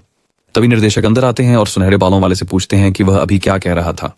घमंडी सुनहरे बालों वाला व्यक्ति एक हताश डरपोक में बदल जाता है। ये समझाने की कोशिश करता है कि यह वैसा नहीं है जैसा दिखता है, लेकिन निर्देशक उसकी कोई बात नहीं सुनते और इंटर्न से कहते हैं कि वह इस मामले को व्यक्तिगत रूप से संभालेंगे। फिर भी हमारा नायक स्पष्ट कर देता है कि वह अब इस कंपनी के लिए काम नहीं करेगा, क्योंकि यहाँ बहुत सारे गद्दार हैं। वह निर्देशक को अलविदा कहता है और बाकी लोग भी उसके साथ शामिल हो जाते हैं, ये समझते हुए कि ऐसी कंपनी में रहने का कोई मतलब नहीं है जहाँ उन्हें बहुत कम पैसे के लिए बहुत मेहनत करनी पड़ रही है। अगले ही पल पूरा कार्यालय खाली हो जाता है और केवल हवा की हल्की आवाज सुनाई देती है। निर्देशक इस सारी गड़बड़ी के लिए गोरे को दोषी ठहराते हैं और उसे तुरंत निकाल देते हैं। बाहर आने के बाद हमारा नायक माफी मांगता है, कहता है कि उसे उम्मीद नहीं थी कि सब उसके साथ छोड़ देंगे। वे बताते हैं कि वे पहले से ही उस गोरे बदमाश और उसकी हरकतों से तंग आ चुके थे, लेकिन अब उन्हें नई नौकरियां खोजने और तब तक जीवित रहने की चिंता है। लड़का उन्हें आश्वस्त करता है कि उसने कुछ पैसे बचा रखे हैं और वह अपनी खुद की कंपनी शुरू करने के बारे में भी सोच रहा है। वह उनसे उनके संपर्क विवरण मांगता है, यह वादा करते हुए कि अगर उन्हें किसी मदद की जरूरत हो तो उनके पास हमेशा उसके साथ एक जगह होगी। पूर्व इंटर्न ये सुनकर बहुत खुश होते हैं। अगला दिन शुरू होता है और हम फिर से पोस्ट एपोकैलिप्टिक दुनिया में हैं। हमारा नायक सामान बेचने और फिर से बेचने से थक चुका है। ये तय करता है कि अब अपनी खुद की कंपनी शुरू करने का समय आ गया है। अचानक उसके 2 साथी बुरी खबर के साथ दौड़ते हुए आते हैं। शुनुओ खतरे में है। वे बताते हैं कि पिछली बार भूखे भेड़िया कबीले को नाराज करने के बाद जब शुनुओ सामान खरीदने बाहर गया था तो डाकुओं ने उन पर हमला कर दिया। सभी की सुरक्षा के लिए शुनुओ हमलावरों का ध्यान भटकाने के लिए उन्हें जंगल में ले गया। लड़का अपनी बाइक पर कूदता है और अपने साथियों को आधार पर लौटने और मदद बुलाने का निर्देश देता है, जबकि वह शुनुओ को बचाने जाता है। वह इंजन को तेज करता है और उसे बचाने के लिए तेजी से निकल जाता है। इस बीच शुनुओ अपनी जीप को जितना तेज चला सकती है चलाती है, जबकि गुंडे अपनी मोटरसाइकिलों पर उसके पीछे लगे हुए हैं। वे अंततः उसका रास्ता रोक देते हैं। एक घमंडी आदमी उससे कहता है कि अगर वह अपनी जान की परवाह करती है तो रुक जाए, जबकि दूसरा अपने दोस्तों को उससे पकड़ने और अपने बॉस के पास ले जाने का आदेश देता है। जैसे ही आतंक उनके चेहरों पर छा जाता है, अचानक एक विस्फोट क्षेत्र को हिला देता है, जिससे वे घबरा जाते हैं। इससे पहले कि वे प्रतिक्रिया कर सकें, एक टेडी बियर एक गुर्गे के चेहरे के पास आ गिरता है। वहां खड़ी आकृति डरावनी तरीके से प्रकट करती है कि यह टेडी बियर नहीं है, लेकिन इससे पहले कि वे प्रतिक्रिया कर सकें, टेडी बियर फट जाता है। गुर्गे का सिर टुकड़ों में बिखर जाता है। आश्चर्यजनक रूप से ये हमारे नायक नहीं थे जिन्होंने इस क्रूर कृत्य को अंजाम दिया, बल्कि एक प्यारी लड़की थी। उसकी प्यारी अभिव्यक्ति जल्दी ही एक पागल महिला की तरह बदल जाती है जब वह एक और ग्रेनेड का पिन खींचती है और उसे डरे हुए गुंडों की ओर फेंक देती है। उन्हें एक पल में नष्ट कर देती है। लड़की विनाश के उस क्षण का आनंद लेती है और सुनुओ उसे पहचान लेती है। उसे टीना कहकर बुलाती है। टीना सुनुओ के पास दौड़ती है और उसे कसकर गले लगाती है। वे दोनों एक दूसरे को इतने लंबे समय बाद देखकर राहत महसूस करते हैं। जुनुओ आभारी है कि टीना समय पर आ गई, जिससे उसके लिए एक बड़ी विपत्ति टल गई। जब दोनों महिलाएं अपनी बहनापे की गर्मजोशी साझा कर रही हैं, एक संदिग्ध व्यक्ति छाया में छिपा हुआ है, जो और कोई नहीं बल्कि स्टार्विंग वुल्फ गैंग का नेता है। अचानक जला हुआ नौकर अपने बॉस से उसे बचाने की गुहार लगाता है, लेकिन उसकी गुहार अधूरी रह जाती है क्योंकि उसका बॉस उसके साथी की खोपड़ी को चुप कराने के लिए कुचल देता है। युवती की ओर मुड़ते हुए गिरोह का नेता पूछता है कि क्या वह जाग गई है और उसे स्टार्विंग वुल्फ गैंग में शामिल होने के लिए आमंत्रित करता है। उसे असीमित भोजन और पेय का वादा करते हुए एक आकर्षक मुस्कान के साथ लड़की सहमत हो जाती है, दिखावा करते हुए, दिलचस्पी दिखाते हुए, लेकिन फिर वह उन्हें चौंका देती है और कई ग्रेनेड फेंक देती है, जिससे क्षेत्र में विस्फोट हो जाता है। हालांकि राक्षसी गिरोह का नेता आग से बाहर निकलता है, बिना किसी असर के लड़की पर हमला करने के लिए तैयार। इस बीच हमारा नायक झुनुओं तक पहुंचने के लिए जंगल से तेजी से गुजरता है। उससे कुछ जलने की गंध आती है और वह अचानक रुक जाता है। उसका चेहरा पीला पड़ जाता है जब वह देखता है कि भूखा भेड़िया कबीले का नेता वहां खड़ा है, जिसने अभी अभी दोनों लड़कियों को नष्ट कर दिया है। दृश्य देखकर शू बेहद गुस्से में है, जबकि यह घमंडी कबीले का नेता हमारे नायक को बीच की उंगली दिखाकर उसे और भड़काता है। लड़का बिना समय गंवाए आदमी की ओर लपकता है, अपनी मुट्ठी तैयार रखते हुए, और आदमी के चेहरे पर एक जोरदार मुक्का मारता है। प्रभाव से वह पास के पेड़ से टकरा जाता है, जो 2 टुकड़ों में बंट जाता है। जब तक वह ताकतवर गोरिल्ला कुछ समय के लिए रास्ते से हटता है, लड़का घायल लड़की के पास दौड़ता है और पूछता है कि क्या वह ठीक है। लड़की हल्की सी मुस्कान देती है, कहती है कि आज उसे 2 बार पीटा गया है, इसलिए वह अच्छा महसूस नहीं कर रही है। इस बीच गोरिल्ला जल्दी से अपने पैरों पर खड़ा हो जाता है, अपनी चोगा उतारता है और हमारे हीरो से सीधे लड़ने की तैयारी करता है। गोरिल्ला को अपनी ओर आते देख लड़का खुद को तैयार करता है प्रभाव को सहने के लिए। जब भेड़िया गिरोह का नेता मुक्का मारता है तो हमारा लड़का पीछे की ओर उड़ जाता है। ये साफ है कि यह आदमी साधारण व्यक्ति नहीं है और इस बार जो ने भी पीछे न हटने का फैसला किया। वह अनिच्छा से अपनी मेहनत से कमाए गए स्किल पॉइंट्स को भुनाता है, थोड़ा उदास महसूस करता है क्योंकि उसने उन्हें अपनी कंपनी शुरू करने के सपने के लिए बचा कर रखा था, लेकिन अब सोचने का समय नहीं है। जैसे ही पॉइंट्स खर्च होते हैं और विनिमय पूरा होता है, वह अपने शरीर में ताकत की लहर महसूस करता है, जैसे उसने वीडियो गेम में लेवल अप किया हो। जब कबीले का नेता एक और जोरदार मुक्का मारता है तो हमारा हीरो उससे आसानी से अपने हाथों से रोक लेता है। मुस्कुराते हुए वह आदमी का हाथ पकड़ता है, उसे हवा में घुमाता है और जोर से पटक देता है, जिससे एक बड़ा धमाका होता है जो घमंडी आदमी को खून थूकते हुए पीछे की ओर फेंक देता है। कबीले का नेता फिर से अपनी विस्फोटक शक्तियों का उपयोग करने की कोशिश करता है, लेकिन मेरा आदमी उसे कोई मौका नहीं देता। अचानक कबीले के नेता के हाथ भयानक पंजों में बदल जाते हैं और वह जंगली जानवर की तरह हमला करता है।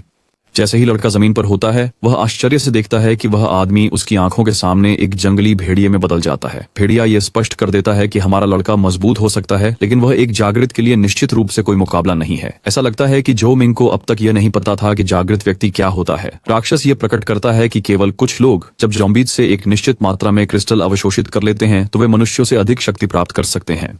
वह हमारे हीरो पर हमला करता है और आसानी से उसकी छाती पर वार करता है। जैसे ही लड़का इस उलझन भरी कल्पना को समझने की कोशिश करता है, भेड़िया फिर से उस पर झपटता है। जो लड़कियों की ओर देखता है और समझता है कि अगर वह लड़ता रहा तो वे बीच में फंस सकती हैं। इसीलिए वह भेड़िए को चिढ़ाता है, उसे सुंदर कुत्ता कहता है और उसे चुनौती देता है कि वह उसे पकड़ कर दिखाए।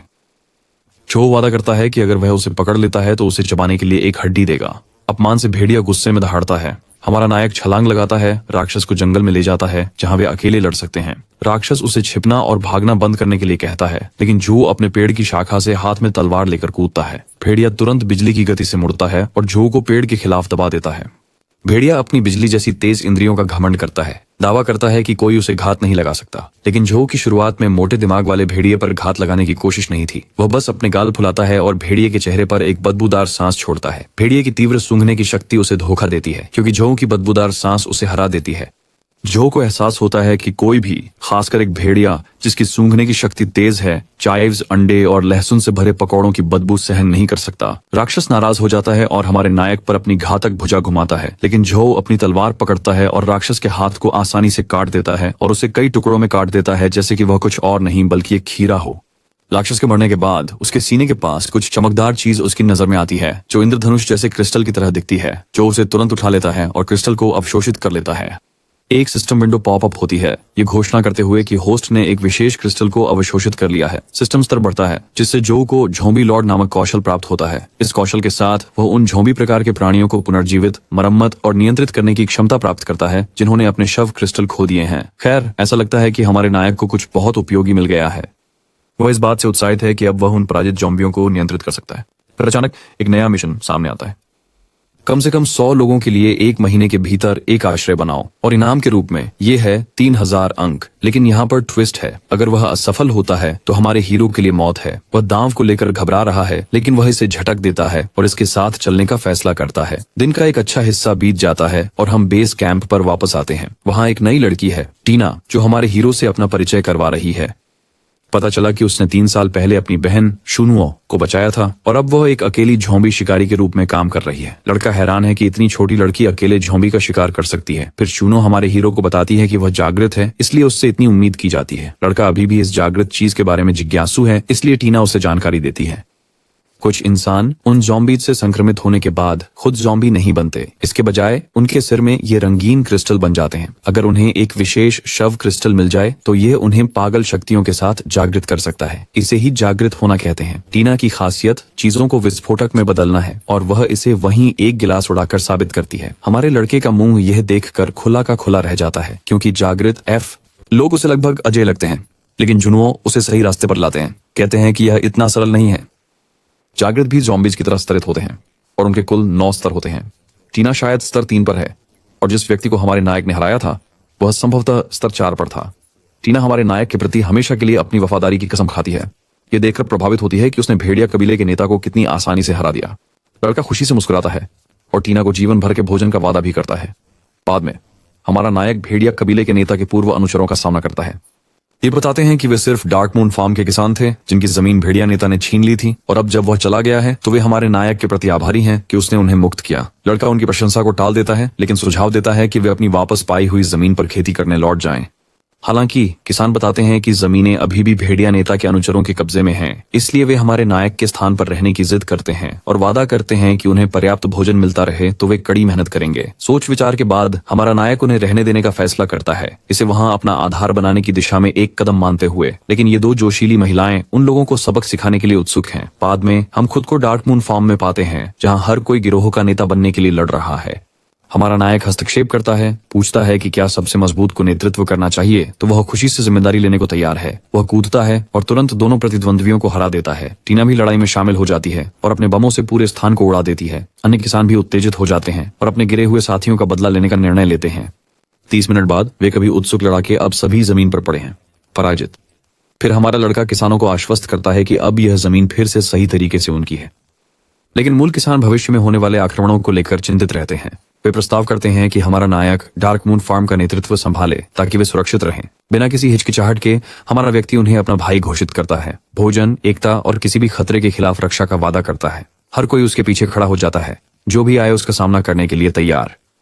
तभी एक सिस्टम संदेश पॉपअप होता है। हमारे नायक को सूचित करता है कि उसके पास शरण स्थल का प्रबंधन करने के लिए पर्याप्त अधिकार नहीं है। सिस्टम डार्क मून फार्म के आंकड़े दिखाता है। जनसंख्या 43, कम भोजन और पानी का उत्पादन, कमजोर रक्षा और आक्रमण स्तर और अन्य महत्वपूर्ण मापदंड जो सुधार की आवश्यकता को दर्शाते हैं।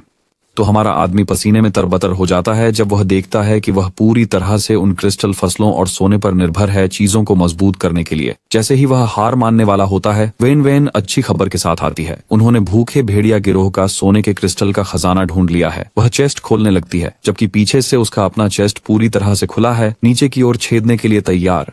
इस बीच हमारा नायक खजाने पर ध्यान केंद्रित करने की कोशिश कर रहा है, लेकिन वह वेन के आकर्षक रूप पर नजर डालने से खुद को रोक नहीं पा रहा है। खजाने के बक्से के अंदर उन्हें ढेर सारा सोना और चमकदार क्रिस्टल मिलते हैं। वे दोनों कान से कान तक मुस्कुरा रहे हैं। फिर वेन धमाका करती है।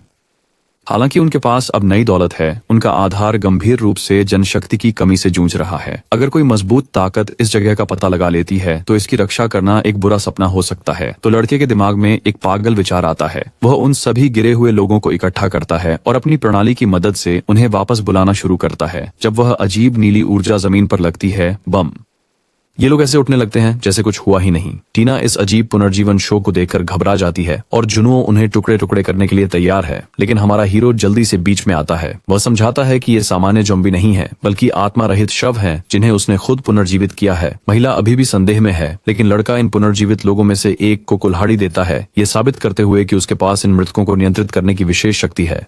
तो ये जॉम्बी लकड़ी काटने लगते हैं और उनमें से एक गलती से दूसरे जॉम्बी का सिर काट देता है। ये सब देखकर हमारा हीरो पूरी तरह से डर जाता है। महिला को यकीन नहीं होता कि ये मृत लोग वास्तव में काम कर सकते हैं, लेकिन फिर हमारी तकनीकी विशेषज्ञ वैज्ञानिक महिला एक मस्तिष्क तरंग हेरफेर उपकरण के साथ आती है। जोहू का चेहरा क्रिसमस पर बच्चे की तरह चमक उठता है और महिला समझाती है कि यह कैसे काम करता है।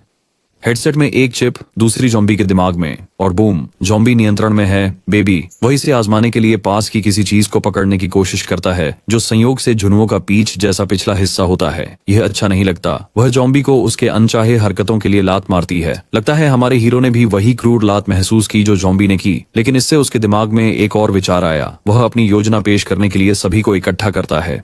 शुरू में दोनों महिलाएं भ्रमित दिखती हैं, लेकिन जल्द ही वे बिना किसी परेशानी के ज़ॉम्बीज़ को हराते हुए दिखाई देती हैं, जो अपने कैमरे से पूरे दृश्य को फिल्माता है। और जब लड़की पूछती है कि वह इसके साथ क्या करने वाला है, तो वह बस उसे बताता है कि वह जल्द ही जान जाएगी। इस बीच हमारा आदमी पृथ्वी पर वापस आकर फुटेज को एडिट कर रहा है, उसमें शानदार ट्रांजिशन जोड़ रहा है और आफ्टर इफेक्ट्स के साथ छेड़छाड़ कर रहा है। धूमधाम के साथ वह तैयार वीडियो को यूट्यूब पर अपलोड करता है। वह अपने कंप्यूटर पर वापस बैठता है, अपनी उनींदी आंखों को मलते हुए अपने मैकबुक को चालू करता है। वीडियो को देखकर वह हैरान है कि इसे बहुत सारे व्यूज मिल चुके हैं, टिप्पणियां आ रही हैं और हर कोई बीटा एक्सेस का हिस्सा बनने की कोशिश कर रहा है। यहाँ तक कि बड़ी कंपनियों के अधिकारी भी इस गेम के प्रीव्यू को देखने के लिए उत्सुक हैं। वांग शियाओजू फ्यूचर टेक्नोलॉजी कंपनी लिमिटेड की चेयरवुमन अपनी टीम को निर्देश देती हैं कि वे बंद बीटा एक्सेस के लिए अनुरोधों से टिप्पणियों का सेक्शन भर दें। उन्हें यकीन है कि अगर यह खेल प्रचार के अनुरूप होता है तो यह उनकी कंपनी के लिए एक गेम चेंजर हो सकता है। यहाँ तक कि जोई, एक सेवानिवृत्त विशेष अधिकारी, भी इस खेल से प्रभावित हैं, खासकर यथार्थवादी आग्नेयास्त्रों को देखने के बाद और वाहनों जिन्हें बीटा एक्सेस मिलती है। वे एक रहस्यमय पार्सल प्राप्त करते हैं। प्राप्तकर्ताओं में से एक यूट्यूबर है जो अपने अनुभव को लाइव स्ट्रीम करने के लिए उत्साहित है। उसे जो पार्सल मिलता है उसमें वही ब्रेन वेव मैनिपुलेशन डिवाइस है जिसे वेन ने आविष्कार किया था। वह उत्सुकता से अपनी स्ट्रीम सेट करती है, अपने दर्शकों को इस गेम का पहला अनुभव दिखाने के लिए तैयार। फार्म पर वापस यूट्यूबर लड़की प्रलय के बाद की दुनिया में दिखाई देती है, बिल्कुल वैसे ही जैसे वह असल जिंदगी में दिखती है। हमारे नायक ने अपने संसार से लगभग 50 लोगों को इस खेल में इकट्ठा किया है। यहाँ तक कि शीनुओ भी लाशों के चेहरों में अचानक बदलाव के बारे में जिज्ञासु है। वह उससे पूछती है कि क्या वह पर्दे के पीछे कुछ गड़बड़ योजना बना रहा है, जिस पर वह उसे आश्वस्त करता है, बस देखो और देखो। हमारा नायक वास्तव में इन जॉम्बीज का उपयोग वाहनों के रूप में कर रहा है और इस दुनिया को एक होलोग्राफिक ऑनलाइन सिमुलेशन के रूप में खिलाड़ियों को आकर्षित करने के लिए उसने आवेदन एकत्र किए, खिलाड़ियों की प्रोफाइल को योग्य बनाया और अपनी क्षमता का उपयोग करके जॉम्बीज के चेहरों को खिलाड़ियों के चेहरों में बदल दिया। लेडी वेन रिपोर्ट करती हैं कि सब कुछ ठीक काम कर रहा है, लेकिन वह जानना चाहती हैं कि उसने 50 लोगों को मस्तिष्क हेरफेर उपकरण पहनने के लिए कैसे तैयार किया। हमारा नायक अपनी घबराहट छुपाते हुए आत्मविश्वास से कहता है कि बस चीजों को शुरू कर दो। अपनी चिंता के बावजूद लेडी मस्तिष्क तरंग नियंत्रक को लॉन्च करती हैं और जो पुतले बस निष्क्रिय खड़े थे तुरंत चलने लगते हैं। खिलाड़ी जो अब ज़ॉम्बी शरीरों में हैं, इस बात से चकित हैं कि सब कुछ कितना वास्तविक लगता है। वे प्रलयकारी दुनिया का अन्वेषण करना शुरू करते हैं, एक दूसरे और पर्यावरण के साथ बातचीत करते हैं, अपनी अनुभव की सच्ची प्रकृति से पूरी तरह अनजान। लेडी शीनुओ को विश्वास नहीं हो रहा कि ये ज़ॉम्बी वास्तव में पुनर्जीवित हैं। इस बीच वह यूट्यूबर लड़की जिसने एक प्रोमो वीडियो से लेडी शीनुओ को पहचान लिया है, उन्हें कसकर पकड़ लेती है। वह इस बात से हैरान है कि सब कुछ कितना वास्तविक लगता है, यहाँ तक कि स्पर्श भी। उम्मीद के मुताबिक हमारी लड़की तुरंत यूट्यूबर के चेहरे पर थप्पड़ मारती है, जो अजीब तरह से बैंगनी बालों वाली महिला को खुश कर देता है, क्योंकि वह दर्द को इतनी वास्तविकता से महसूस कर सकती है। पूरा सेटअप समय यात्रा जैसा लगता है। अन्य खिलाड़ी भी इस अनुभव से चकित हैं। यहाँ तक कि कंपनी की नेता वांग शियाओजू भी खेल में आ गई हैं और वह सेवानिवृत्त सैनिक। वह मानता है कि सब कुछ वास्तविक लगता है, हालांकि उसका शरीर थोड़ा अकड़ा हुआ है। तभी हमारा नायक जो मिंग नाटकीय रूप से खांसता है, जिससे सभी का ध्यान उसकी ओर जाता है। वह उनका स्वागत करते हैं डार्क मून रिफ्यूज में और खुद को इसके नेता के रूप में परिचित कराते हैं। वह सभी से आग्रह करते हैं कि वे आने वाले नए जीवन के लिए तैयार रहें। सबसे पहले वह कुछ नियम बताते हैं। सबसे गंभीर बात, इस खेल में मृत्यु का मतलब है कि आपका खाता तुरंत मिटा दिया जाता है। अगर आप खेलना जारी रखना चाहते हैं तो आपको एक नए पात्र के साथ फिर से शुरू करना होगा। वह यूट्यूबर लड़की एक प्लांट फिर से बोलती है, एनपीसी कितने वास्तविक दिखते हैं, इस पर आश्चर्य करती है। वह हमारे नायक के बहुत करीब आ जाती है, अपनी पीठ के पीछे एक खंजर छुपाए हुए। लेकिन इससे पहले कि वह जो पर उस खंजर से वार कर सके, एक गोली उसके सिर में छेद कर देती है, उसे खेल से तुरंत हटा देती है। उससे गोली मारने के बाद वह सभी से पूछता है कि क्या अब वे समझते हैं कि उसने मरने के महत्व पर जोर क्यों दिया। सभी असहज महसूस करते हैं जब अचानक वह परेशान करने वाली एक प्लांट महिला फिर से जीवित हो जाती है, खुश लगती है और मरने के अनुभव की वास्तविकता का जिक्र करती है। हमारा नायक दूसरा नियम समझाता है कि एनपीसी खिलाड़ी से अलग होते हैं और शरण शिविर के भीतर एनपीसी को नुकसान पहुंचाना या मारना मना है। उल्लंघन करने वालों को तुरंत अयोग्य घोषित कर दिया जाएगा। वह बताता है कि खिलाड़ी अवलोकन कमांड का उपयोग करके एनपीसी और खिलाड़ियों के बीच अंतर कर सकते हैं। सेवानिवृत्त सैनिक जोई सवाल करते हैं कि क्या नियम शरण शिविर के बाहर भी लागू होते हैं। नायक नहीं में जवाब देते हैं, ये बताते हुए कि खेल उच्च स्तर की स्वतंत्रता प्रदान करता है। सैद्धांतिक रूप से खिलाड़ी जो चाहे कर सकते हैं जब तक उनके पास ताकत और उपकरण हैं। महिला सीईओ एक सही सवाल उठाती हैं, ये पूछते हुए कि वे इस तरह के यथार्थवादी खेल में ताकत कैसे बनाएंगे और उपकरण कैसे इकट्ठा करेंगे। वह सोचती हैं कि क्या यह अन्य खेलों की तरह सब कुछ उड़ाने में अजीब नहीं लगेगा। लड़का समझाता है कि जॉम्बीज को मारने के बाद उन्हें लूट ड्रॉप्स मिलेंगे, जिन्हें कॉर्प्स क्रिस्टल्स कहा जाता है, जिन्हें विशेषताएं और उपकरण के लिए बदला जा सकता है। शरण में एनपीसी कार्यों को पूरा करने से शरण की प्रतिष्ठा भी बढ़ सकती है, जिसे सामग्री और गियर के लिए बदला जा सकता है। वह सभी को निर्देश देते हैं कि वे सिस्टम कहकर मानसिक रूप से अपने आंकड़े और विवरण बुलाएं। उत्साहपूर्ण गोलीबारी के साथ वह सभी को रोमांच पर जाने और आनंद लेने के लिए प्रेरित करते हैं। जब सभी जंगल में जाते हैं तो एक प्लांट यूट्यूब लड़की के 2 प्रशंसक उसे चिढ़ाते और उसकी आत्मविश्वास की प्रशंसा करते हुए दिखाई देते हैं। वह घोषणा करती है कि वह कोई उबाऊ शरण कार्य नहीं करेगी, बल्कि राक्षसों को मारकर स्तर बढ़ाना पसंद करेगी। जब असली जॉम्बी दिखाई देते हैं तो वह आत्मविश्वास से अपना खंजर लहराती है, अपने साहस और दृढ़ संकल्प के बारे में उपदेश देती है। लेकिन उसका बहादुरी का प्रदर्शन अल्पकालिक होता है, क्योंकि वह जल्दी ही पराजित हो जाती है और डार्क मून रिफ्यूज लौट जाती है। महिला हमारे नायक के पास संकोच से आती है, पूछती है कि क्या ऐसी कोई गतिविधियां हैं जो लड़ाई से संबंधित नहीं है। थोड़े गर्व के साथ वह शरण में उपलब्ध सभी गैर लड़ाकू कार्यों की सूची देता है। खेती, अनाज इकट्ठा करना, घर बनाना और भी बहुत कुछ, सभी में से चुनने के लिए स्वतंत्र। महिला अनिच्छा से पहले भूमि जोतने का कार्य चुनती है।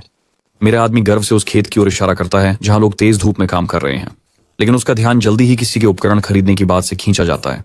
ये सेवानिवृत्त सैनिक जोई है, जो मुट्ठी भर कॉर्प्स क्रिस्टल्स पकड़े हुए हैं। जो जोई को इतने सारे क्रिस्टल्स के साथ देखकर चौंक जाता है और पूछता है कि उसने इन्हें कैसे इकट्ठा किया। जोई ने सहजता से बताया कि उसने जॉम्बीज को ढूंढा और मारकर उन्हें इकट्ठा किया। लड़का हैरान है, लेकिन एक पिस्तौल सौंप देता है। जोई के प्रयासों के लिए उसे अंगूठा दिखाता है। जोई के साथ खेलता है। बंदूक को देखकर ये कितना असली लगता है, इस पर आश्चर्य करता है। लड़का शर्माते हुए उसे मना कर देता है, कहता है कि अगर उसके पास खर्च करने के लिए और लूट हो तो वापस आए। लड़के को लगता है कि सैनिक बहुत ताकतवर है और वह अपनी बड़ी योजना में उसकी मदद लेने के लिए उत्सुक है। अचानक उसे फिर से बुलाया जाता है। इस बार एक महिला सीईओ द्वारा जो हथियार खरीदना चाहती है। वह स्वीकार करती है कि उसके पास कोई क्रिस्टल नहीं है, लेकिन आत्मविश्वास से वास्तविक दुनिया की नकदी के बदले में वर्चुअल मुद्रा के टॉप अप की पेशकश करती है, ताकि वह जो चाहती है उसे खरीद सके। लड़का उसे मना कर देता है, ये समझाते हुए कि खेल में कोई डिजिटल मनी सिस्टम नहीं है और सभी खिलाड़ियों को निष्पक्ष रूप से खेलना चाहिए। सीईओ महिला गुस्सा हो जाती है, पूछती है कि उसने खेल बनाया ही क्यों अगर उसे पैसे कमाने में दिलचस्पी नहीं है। लड़का असहज होकर थोड़ा और करीब आता है और उसे बताता है कि उसे खेल के बाहर उसकी स्थिति की परवाह नहीं है, लेकिन उसे चेतावनी देता है कि अगर वह ईमानदारी से नहीं खेलती तो वह उस पर सख्ती से कार्रवाई करेगा। महिला को बढ़ती हुई निराशा महसूस होती है। उसे गुस्सा आता है कि उसे एक एनपीसी के रूप में देखे जाने वाले द्वारा धमकी दी जा रही है। वह गुस्से में वहां से चली जाती है, यह तय करके कि वह खुद ही क्रिस्टल्स कमाएगी। वह खेत में काम कर रहे मजदूरों के पास जाती है और उन्हें खेल के लिए वर्चुअल क्रिस्टल्स के बदले नकद पैसे देने का प्रस्ताव देती है। वे खुशी खुशी उसे अपने पास के सभी क्रिस्टल्स दे देते हैं। हमारे नायक की ओर मुड़ते हुए महिला क्रिस्टल का बैग सौंपती है और अपने मीठे उपकरण की मांग करती है। जैसे ही शरण स्थल में अन्य लोग अपनी कार्यों की रिपोर्ट करते हैं, सुनुओ अजीब तरह से उनके कठिन परिश्रम के लिए धन्यवाद देती है और खुश मजदूर अपने प्रयासों के लिए अंक अर्जित करते हैं। फिर वे हमारी लड़की से और कार्यों की विनती करते हैं ताकि वे जल्द से जल्द उपकरण के लिए पर्याप्त अंक कमा सकें। लड़की तुरंत उन्हें घर की मरम्मत में मदद करने और औषधीय सामग्री इकट्ठा करने का काम सौंपती है। जोड़ी खुशी खुशी चली जाती है, जबकि महिला इस बात से उलझन में रहती है कि वे सिर्फ काम करके इतने संतुष्ट क्यों लगते हैं। 3 दिन इसी तरह बीत जाते हैं और हम खुद को कार्यालय में पाते हैं, जहां वेन खुलासा करती है कि पिछले 3 दिनों में शव क्रिस्टल की मदद से डार्क मून रिफ्यूज का पुनर्निर्माण बहुत सुचारू रूप से हुआ है। न केवल यह, बल्कि उन्होंने जो मुआवजा मांगा था वह भी बहुत कम था।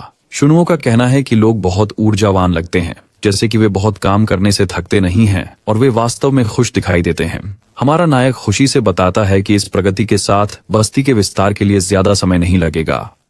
टेक गीक लड़की हमारे हीरो से थोड़ी देर रुकने के लिए कहती है कि उसे कुछ पूछना है। शुनुओ मजाक में पूछती है कि वे फुसफुसा क्यों रहे हैं, चिढ़ाते हुए कि क्या वे अपने प्यार का इजहार करने की कोशिश कर रहे हैं। हमारा हीरो शुनुओ से चुप रहने के लिए कहता है और वेन को बोलने की अनुमति देता है। फिर विन विन सीधे कहती है कि वह जानने के लिए बेताब है कि ज़ॉम्बीज के पास दिमाग कैसे होता है। हमारे हीरो को यह पहले से ही पता था, क्योंकि विन विन जैसी तेज व्यक्ति से रहस्य छुपाना ज्यादा मुश्किल है, जबकि सुनुओ से नहीं। वह बताते हैं कि बस्ती शहर में कुछ अमीर बड़े लोग जिनके पास बहुत पैसा और समय है, बस कुछ विकृत मजाक कर रहे हैं। शुनुओ पूरी तरह से आश्वस्त नहीं है, इसलिए हमारा नायक उसे आश्वस्त करता है कि वह जो कुछ भी करता है वह सभी की जीवित रहने की गारंटी देने और जीवन को बेहतर बनाने के लिए है।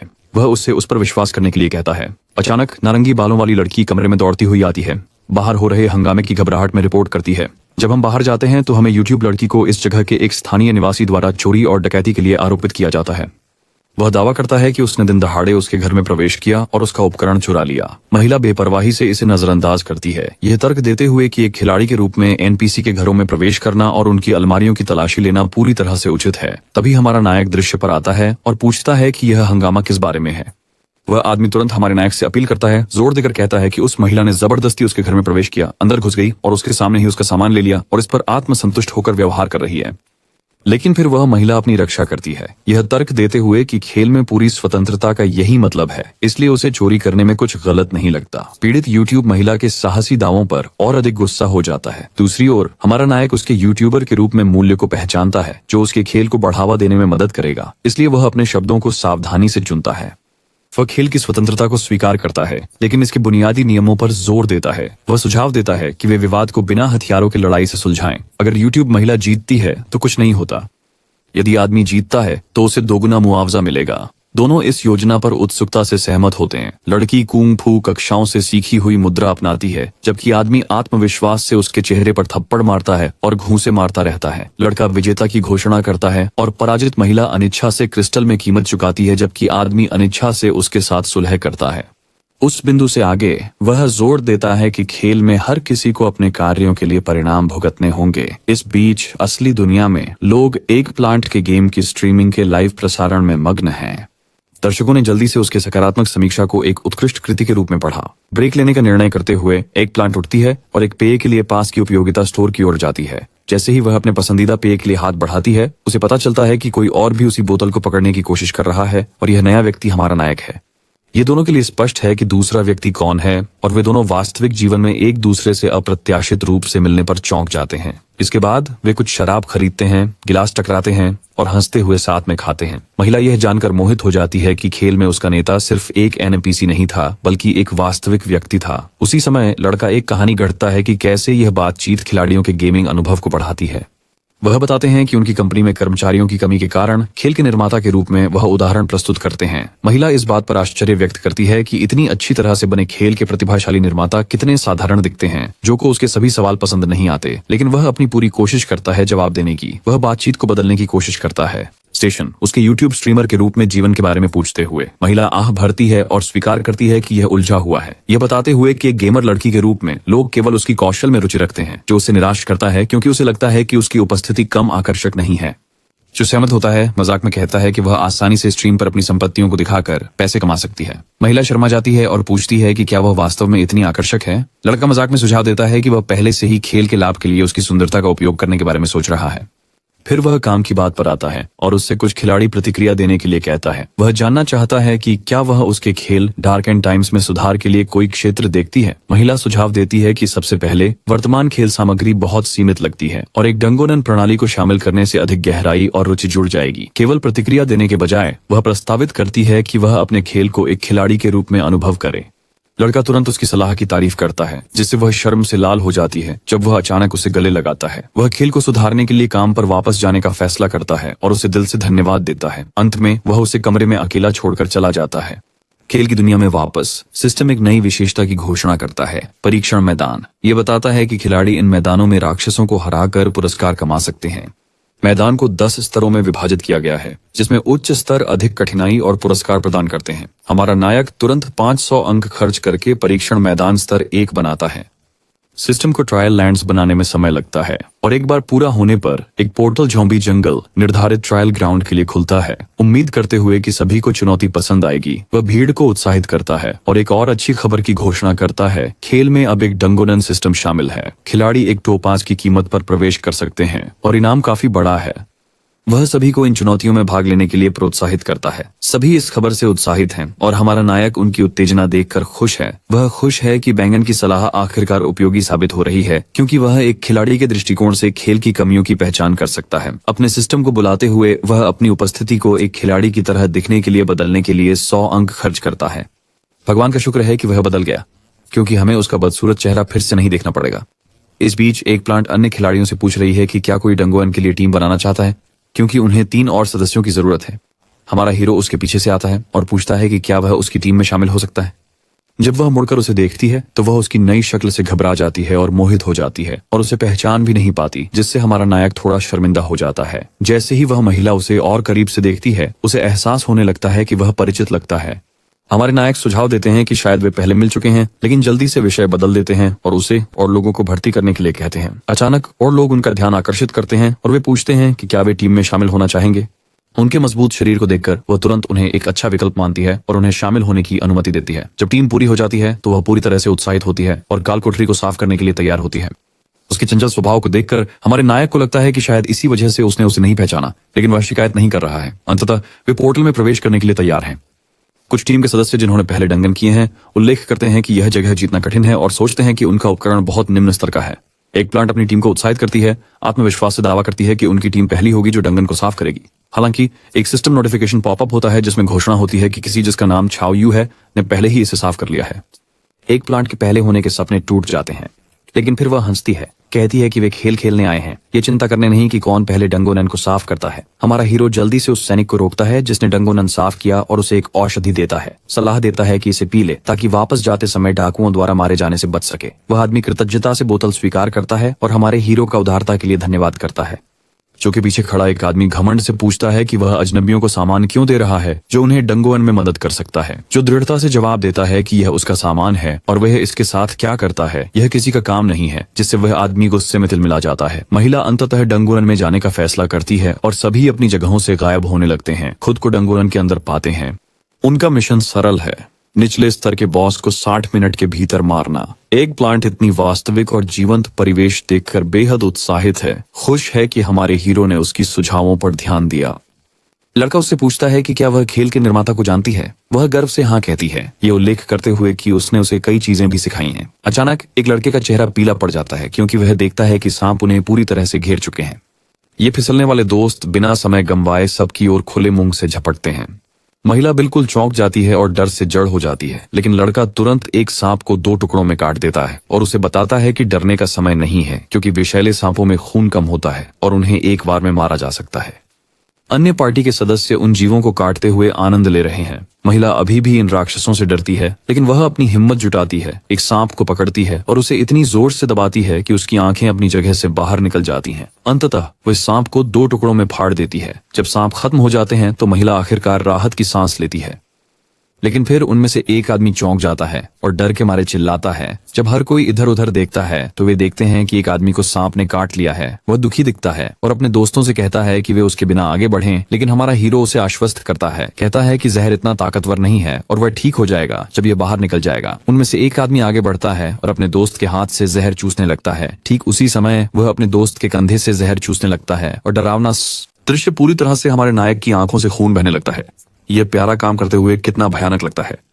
फिर वह महिला हमारे हीरो को एक तरफ ले जाती है और जब वे अकेले होते हैं तो वह बताती है कि उसका एचपी भी गिर रहा है क्योंकि सांप ने उसे एक निजी क्षेत्र में काट लिया है। लड़का उसके सीने की ओर देखने में हिचकिचाता है, लेकिन महिला उसे बताती है कि असहज महसूस करने की कोई जरूरत नहीं है क्योंकि यह सिर्फ एक खेल है। हमारा हीरो तुरंत सहमत हो जाता है और आत्मविश्वास से उसे पेड़ से सटा देता है, कहते हुए कि वह वही करने जा रहा है जो उसने कहा था।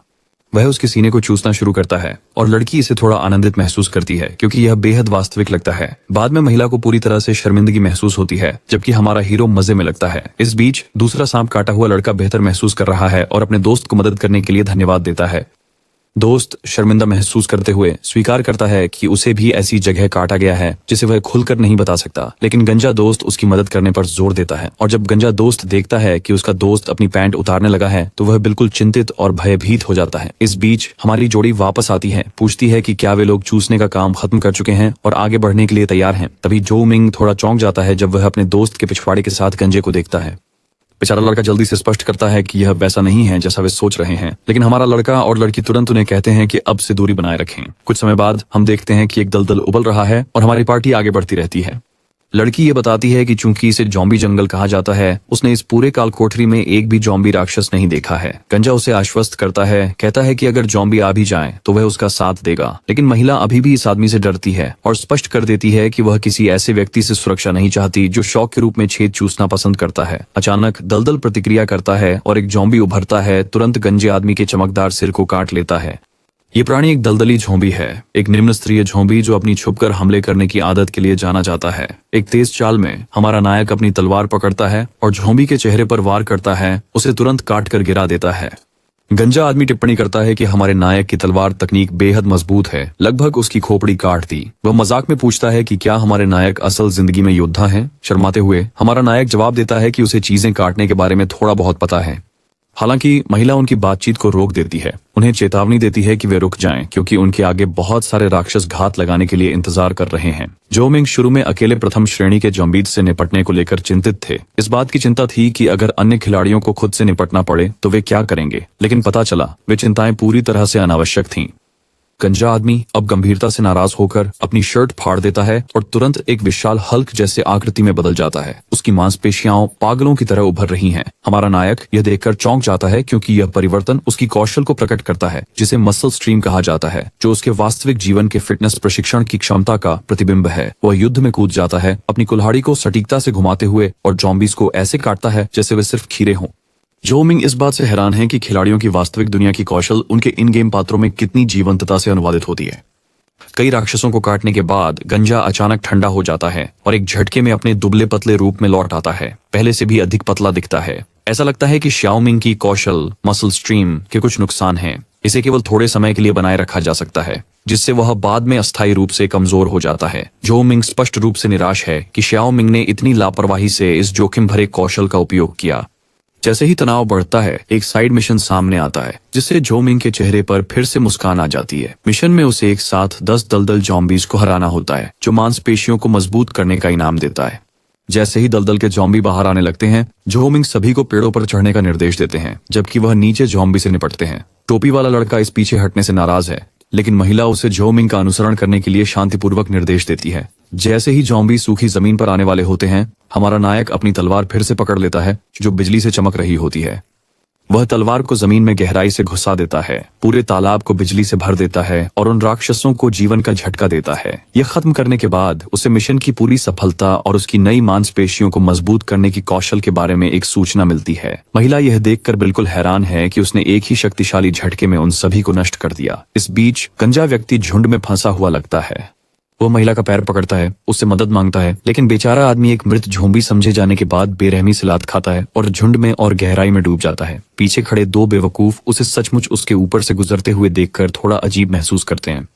महिला तुरंत माफी मांगने की कोशिश करती है, लेकिन गंजा व्यक्ति उससे कोई राहत देने के लिए बहुत निराश दिखाई देता है। लड़का फिर अपने सिस्टम को पुकारता है, जबकि महिला गंजे व्यक्ति से पूछती है कि उसने पहली बार में वह खतरनाक कौशल क्यों इस्तेमाल किया। सूचना आती है कि अंतिम बॉस प्रकट होने वाला है और उन्हें लड़ाई के लिए तैयार रहना चाहिए। लड़का तुरंत अपनी स्थिति लेता है, सभी को सावधान रहने की चेतावनी देता है। यह राक्षस एक दलदल लाश फूल है जो मृत जीवों को खाने का आनंद लेता है। गंजा व्यक्ति एक बार फिर अपने विशाल मांसपेशियों वाले शरीर का उपयोग करके इस बेकार फूल को गिराने का निर्णय लेता है, लेकिन हमारी जोड़ी उसे अपनी क्षमता का उपयोग न करने की सलाह देती है।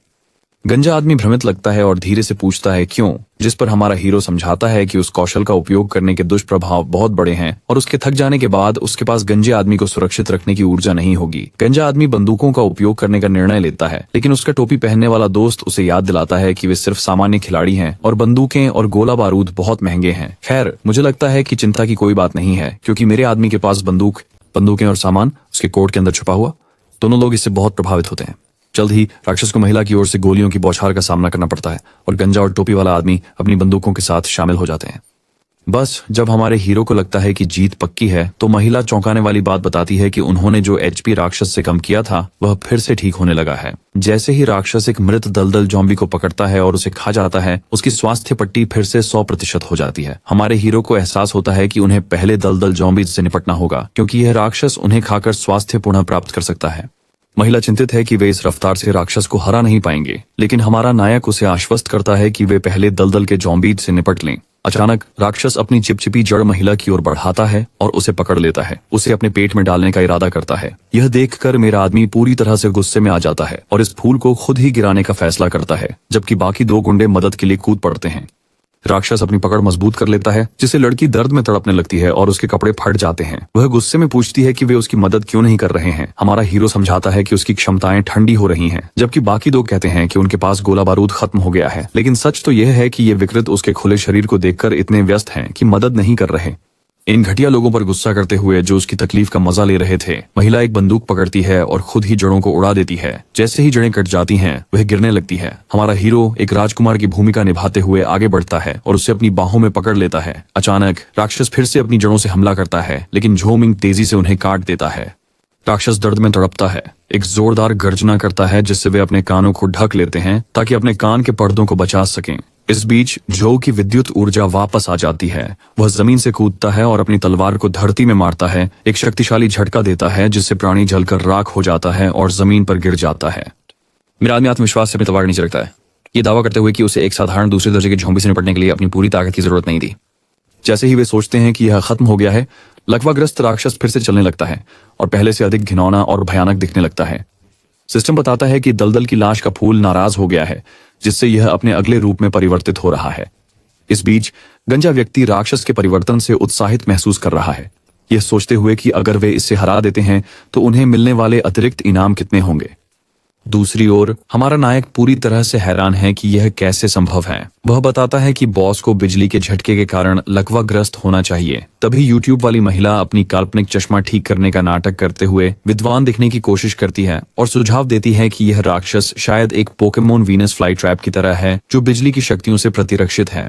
लड़का मजाक में महिला के सिर पर उसकी शानदार सोच के लिए चुटकी लेता है, लेकिन राक्षस उनके मजाक का इंतजार नहीं करता और तुरंत अपने मुंह से गेंद जैसी चीजें फेंक देता है। हमारा हीरो आसानी से प्रक्षेप्य से बच जाता है, लेकिन यह लार सिर्फ चिपचिपी बेतरतीब चीज नहीं है, बल्कि यह पेड़ को छूते ही घुला रही है। छू तुरंत सभी को इस संक्षारक कीचड़ के बारे में चेतावनी देता है, लेकिन ऐसा लगता है कि वह बहुत देर कर चुका है, क्योंकि वे दोनों मूर्ख पहले ही चिपचिपे पदार्थ में फंस चुके हैं। महिला पीछे से मदद के लिए पुकारती रहती है और जब हमारा नायक देखता है तो वह देखता है कि उसके कपड़े पहले ही जल चुके हैं। सिर्फ कुछ ही मिनटों में उसकी पूरी पोशाक नष्ट हो गई है। लड़का उसकी तरफ दौड़ता है, अपनी कोट पेश करता है, लेकिन तभी राक्षस और चिपचिपे गोले फेंकता है। मेरा आदमी उन्हें तेजी से काट देता है, लेकिन कुछ गूं उसके हाथ पर गिर जाता है, जिससे तुरंत जलन होती है। उसी समय मांसपेशियों वाला टोपी पहने आदमी आगे आता है, यह प्रकट करते हुए कि वह वास्तव में एक रसायन विज्ञान शिक्षक है। वह दावा करता है कि इस दुनिया में उसके क्षेत्र से संबंधित एक कौशल है। वह उत्साह से समझाता है कि उसका कौशल उसे 2 वस्तुओं के रासायनिक गुणों को मिलाकर नए गुण बनाने की अनुमति देता है। अब पेट्रोल की एक बोतल और कपड़े के टुकड़े के साथ सुसज्जित होकर वह आत्मविश्वास से घोषणा करता है कि वह उन्हें एक नॉकआउट समाधान में बदल सकता है। यह देखकर हमारा हीरो नया आइटम छीन लेता है और घमंड से कहता है कि यह रसायन विज्ञान कौशल एक पैसे के लायक नहीं है, क्योंकि इसने केवल 2 चीजों को मिलाया है और यह स्पष्ट करता है कि वह इसे बेहतर कर सकता है। लड़का बोतल में आग लगाता है और उससे राक्षस की ओर फेंकता है, जो टकराते ही फट जाती है और राक्षस को आग की लपटों में घेर लेती है। कुछ ही सेकंड में वह राख में बदल जाता है और सिस्टम उन्हें बॉस राक्षस को सफलतापूर्वक हराने पर बधाई देता है। एक परिवर्तित दुश्मन को हराने के लिए अतिरिक्त इनाम का वादा करता है। हर कोई अपनी आंखों के सामने चमकते हुए एलीट क्लास खजाने के चेस्ट देखकर बहुत खुश है। गंजा आदमी अपना सीना फुलाता है और एक सुपर मसल पोषण पाउडर पाता है, जो मांसपेशियों की ताकत बढ़ाने का वादा करता है। तथाकथित रसायन विज्ञान शिक्षक एक चमकदार लेकिन अंततः बेकार कवच पाता है।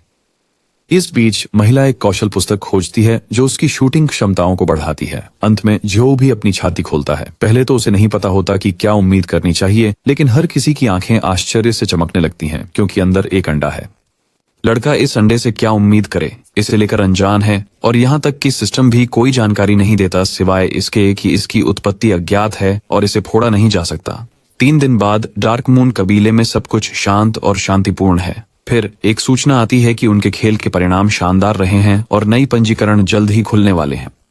ये सभी से आग्रह करता है कि वे अच्छे से खेलें और खेल को और भी बेहतर बनाएं। हर कोई खुश है कि उनके बेस में और लोग शामिल होंगे। चमकती आंखों वाला एक नया लड़का महिला से पूछता है कि क्या वह जानती है कि शुरुआती चरणों में जल्दी से स्तर कैसे बढ़ाया जाए। महिला उसे कुछ उपकरण देती है और सलाह देती है कि अगर वह अमीर बनना चाहता है तो उसे पेड़ काटने और अपग्रेड करने से शुरू करना चाहिए और पहले जमीन की जुताई करना। नए लोग इस काम का बेसब्री से इंतजार करते हैं और तुरंत जमीन की जुताई शुरू कर देते हैं। इस बीच ऑफिस में लेडी वैन वैन हमारे हीरो को रिपोर्ट करती हैं कि नई टीम पहले वाले समूह से कहीं ज्यादा मेहनती है और आश्रय निर्माण और भी सुचारू रूप से चल रहा है। लड़का मुस्कुराता है और कहता है, ये तो बस शुरुआत है, असली मजा अभी बाकी है। कबीले की प्रगति की जांच करते हुए उन्होंने बड़ी प्रगति की है।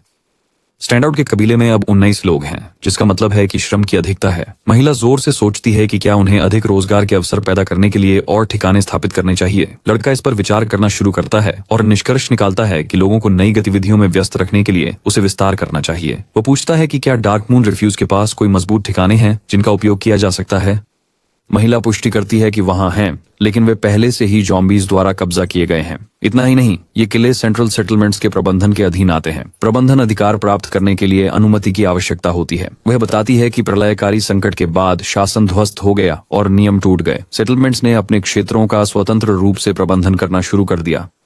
प्रत्येक का प्रबंधन अलग अलग बड़े लोगों द्वारा किया जाता है, लेकिन शीर्ष पर बैठा व्यक्ति, जिसे वाइपर के नाम से जाना जाता है, सेंट्रल सेटलमेंट्स पर शासन करता है और फैसले लेता है। लेकिन लड़का चिंता को नजरअंदाज कर देता है, ये विश्वास करते हुए कि जब तक वे शक्ति इकट्ठा कर सकते हैं सब कुछ सुचारू रूप से चलेगा। अचानक जुनोट भयानक खबर के साथ आता है। सेंट्रल सेटलमेंट्स की एक छोटी टीम कर वसूलने के लिए आ गई है। ऐसा लगता है कि हमारे लड़के को अब और इंतजार नहीं करना पड़ेगा, क्योंकि वह पहले से ही इन लोगों से निपटने के लिए उत्सुक था। बाहर एक मोटा आदमी अपनी टीम के साथ खुद को सेटलमेंट सेंटर द्वारा भेजे गए कर अधिकारी के रूप में परिचित कराता है। कानून के अनुसार उत्पादन का 50% हर महीने कर के रूप में चुकाना होगा। वह मांग करता है कि कबीला जो वे देते हैं उसे सौंप दें। किसान अपनी असहमति व्यक्त करते हैं, उसे याद दिलाते हैं कि जब यह जगह भूखे भेड़िए कबीले के अधीन थी तो कोई कर संग्रहकर्ता आने की हिम्मत नहीं करता था। मोटा आदमी तुरंत अपनी बंदूक निकालता है, उनकी आपत्तियों को बंद कर देता है। वह बिना सोचे समझे ट्रिगर दबाता है, लेकिन उसकी जबड़ा गिर जाता है जब गोली सीधे रसायन विज्ञान के शिक्षक के सीने में लगती है। चिंतित और भ्रमित दिखते हुए मोटा आदमी इधर उधर देखता है, उम्मीद करता है कि कोई घायल या उससे भी बुरा हुआ होगा। किसान शिक्षक से पूछता है कि क्या वह ठीक है और शिक्षक आश्वस्त करता है कि वह ठीक है, सब उसके कवच की वजह से। जब वह अपनी सुरक्षा गियर के बारे में शेखी बघारता है तो दूसरों को यह काफी अजीब लगता है कि उसने जानबूझकर सीने पर गोली खाई। फिर भी हमारा नायक जो मिंग आता है और खुद को शरण के नेता के रूप में परिचित कराता है। मोटा आदमी भी अपना परिचय देता है और करों के भुगतान की मांग करता है।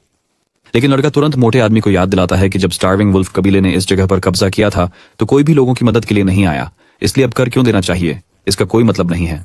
मोटा आदमी जवाब देता है, ये जोर देते हुए कि सेंट्रल सेटलमेंट की मजबूत सैन्य शक्ति है जिसे नजरअंदाज नहीं किया जा सकता।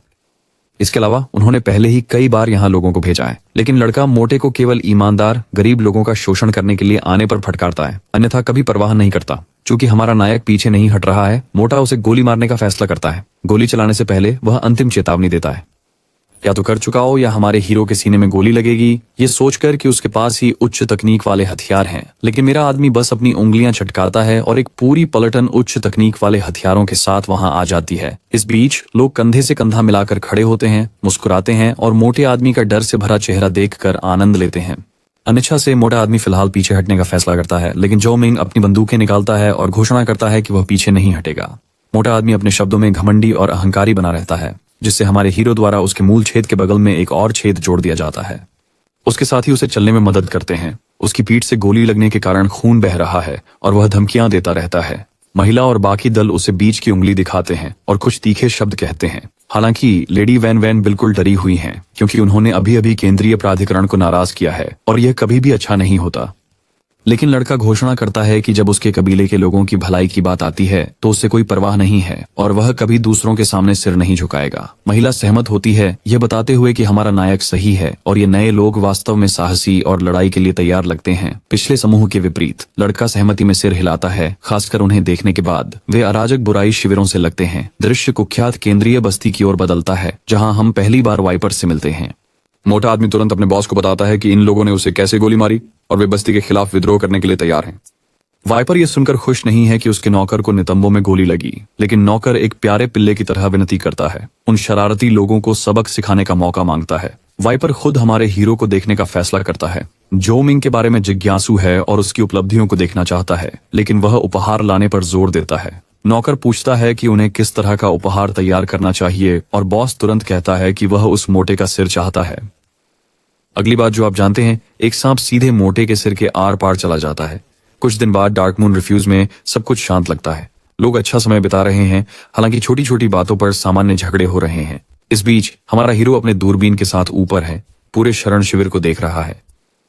वह आंकड़े देखता है और देखता है कि अब अधिक लोग हैं। सिस्टम कहता है कि भीड़ भाड़ चीजों को गड़बड़ कर रही है, जिससे सभी का मजा कम हो रहा है। जो भ्रम में अपना सिर पकड़ लेता है, ये नहीं समझ पा रहा कि बिना और अनदेखे स्थानों या अपने क्षेत्र का विस्तार किए बढ़ती संख्या के निवासियों को कैसे संभालें। अचानक एक लैम्बोर्गिनी और वह दृश्य में तेजी से प्रवेश करता है। शरणार्थी शिविर के माध्यम से तेजी से गुजरता है। सभी लोग उसे देखकर चौकन्ने हो जाते हैं और दो लोग कार से बाहर निकलते हैं। एक तो खुद वाइपर है और दूसरा शायद उसका सचिव है। वाइपर विनम्रता से बस्ती के नेता से मिलने का अनुरोध करता है। हालांकि किसान रक्षात्मक हो जाते हैं और पूछते हैं कि क्या वह यहाँ परेशानी पैदा करने आया है, लेकिन वाइपर अपनी विनम्रता बनाए रखता है और अपने अधीनस्थ द्वारा हुई परेशानी के लिए माफी मांगता है। सुधार के लिए वह यहाँ के लोगों को एक उपहार प्रस्तुत करता है। महिला उपहार प्रकट करती है, उस मोटे आदमी का सिर। कर अधिकारी का सिर उपहार के रूप में देखकर हर कोई चौंक जाता है। उसी समय हमारा लड़का खुद आता है और तुरंत वाइपर को अपने कार्यालय में बात करने के लिए आमंत्रित करता है। वाइपर शिष्टाचार का आदान प्रदान करता है और हमारे नायक से रास्ता दिखाने के लिए कहता है, लेकिन जाने से पहले वह अपनी सचिव को दरवाजे की रक्षा करने और कुछ भी अजीब लगने पर तुरंत सूचित करने का निर्देश देता है। हमारा नायक वाइपर को कार्यालय में ले जाता है, जबकि महिला बाहर रहती है, जैसा निर्देश दिया गया है। सतर्क नजर रखते हुए गंजा व्यक्ति इस दुनिया के एनपीसी कितने वास्तविक दिखते हैं देखकर आश्चर्यचकित रह जाता है। यूट्यूब वाली महिला अपनी सामान्य ऊर्जा के साथ सचिव के पास जाने का निर्णय लेती है, लेकिन सेवानिवृत्त सैनिक जोई उसे इसके खिलाफ चेतावनी देते हैं। महिला गर्व से कहती है कि वह बहादुर है और लड़कियों के साथ फ्लर्ट करने में माहिर है, इसलिए वह इसे ठीक से संभाल लेगी। तो लेडी एक प्लांट मजाक में सचिव लड़की को चिढ़ाने लगती है। सचिव उसे चुनौती देती है, कहती है कि अगर लेडी एक प्लांट उसे हरा सकती है तो वह जो चाहे कर सकती है। पृष्ठभूमि में बाकी लोग इन दोनों लड़कियों की मुठभेड़ देखने के लिए उत्साहित हो जाते हैं। इस बीच कार्यालय में हमारा नायक विनम्रता से वाइपर से पूछता है कि वह यहाँ क्यों है। वाइपर सीधे कहता है कि वह शरणार्थी बस्ती में रुचि रखता है।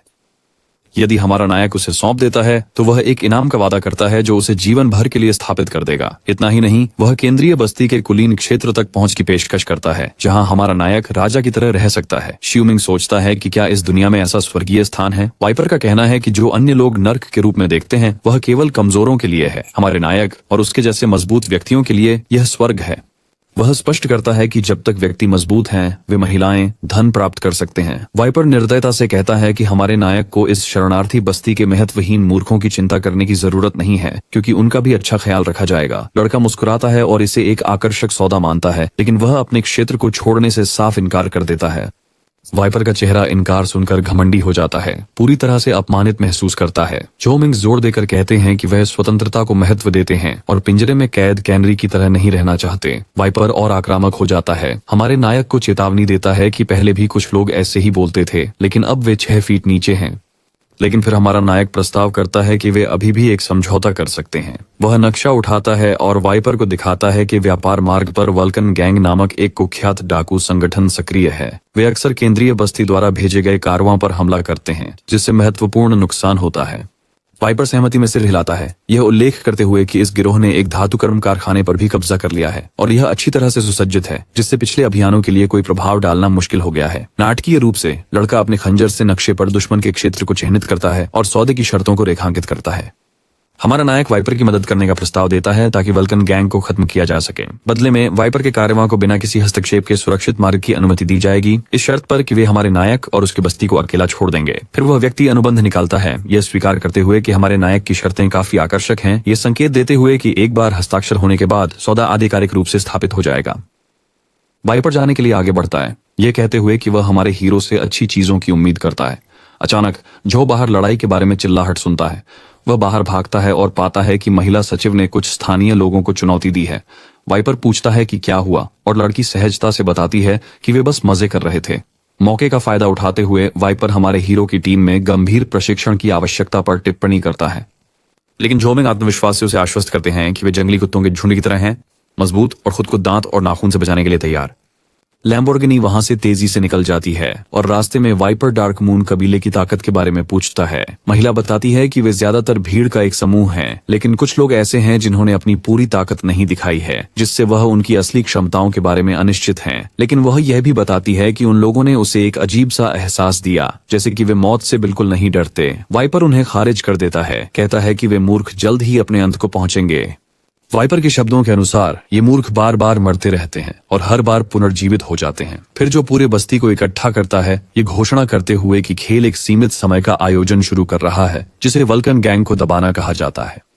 गंजा पूछता है कि इन घटनाओं को क्या अलग बनाता है। हमारा नायक समझाता है कि सीमित समय की घटनाओं में दुश्मन फिर से जीवित नहीं हो सकते। हर बार जब वे एक दुश्मन को हराते हैं तो वे मूल्यवान इवेंट पॉइंट्स कमाते हैं और इवेंट में शीर्ष 3 हत्यारे अतिरिक्त पुरस्कार भी कमा सकते हैं। ये सुनकर लड़की तुरंत उत्साहित होकर वल्कन गैंग को हराने के लिए दौड़ने लगती है, लेकिन लड़का उसे याद दिलाता है कि उसने अभी तक सभी नियम नहीं बताए हैं।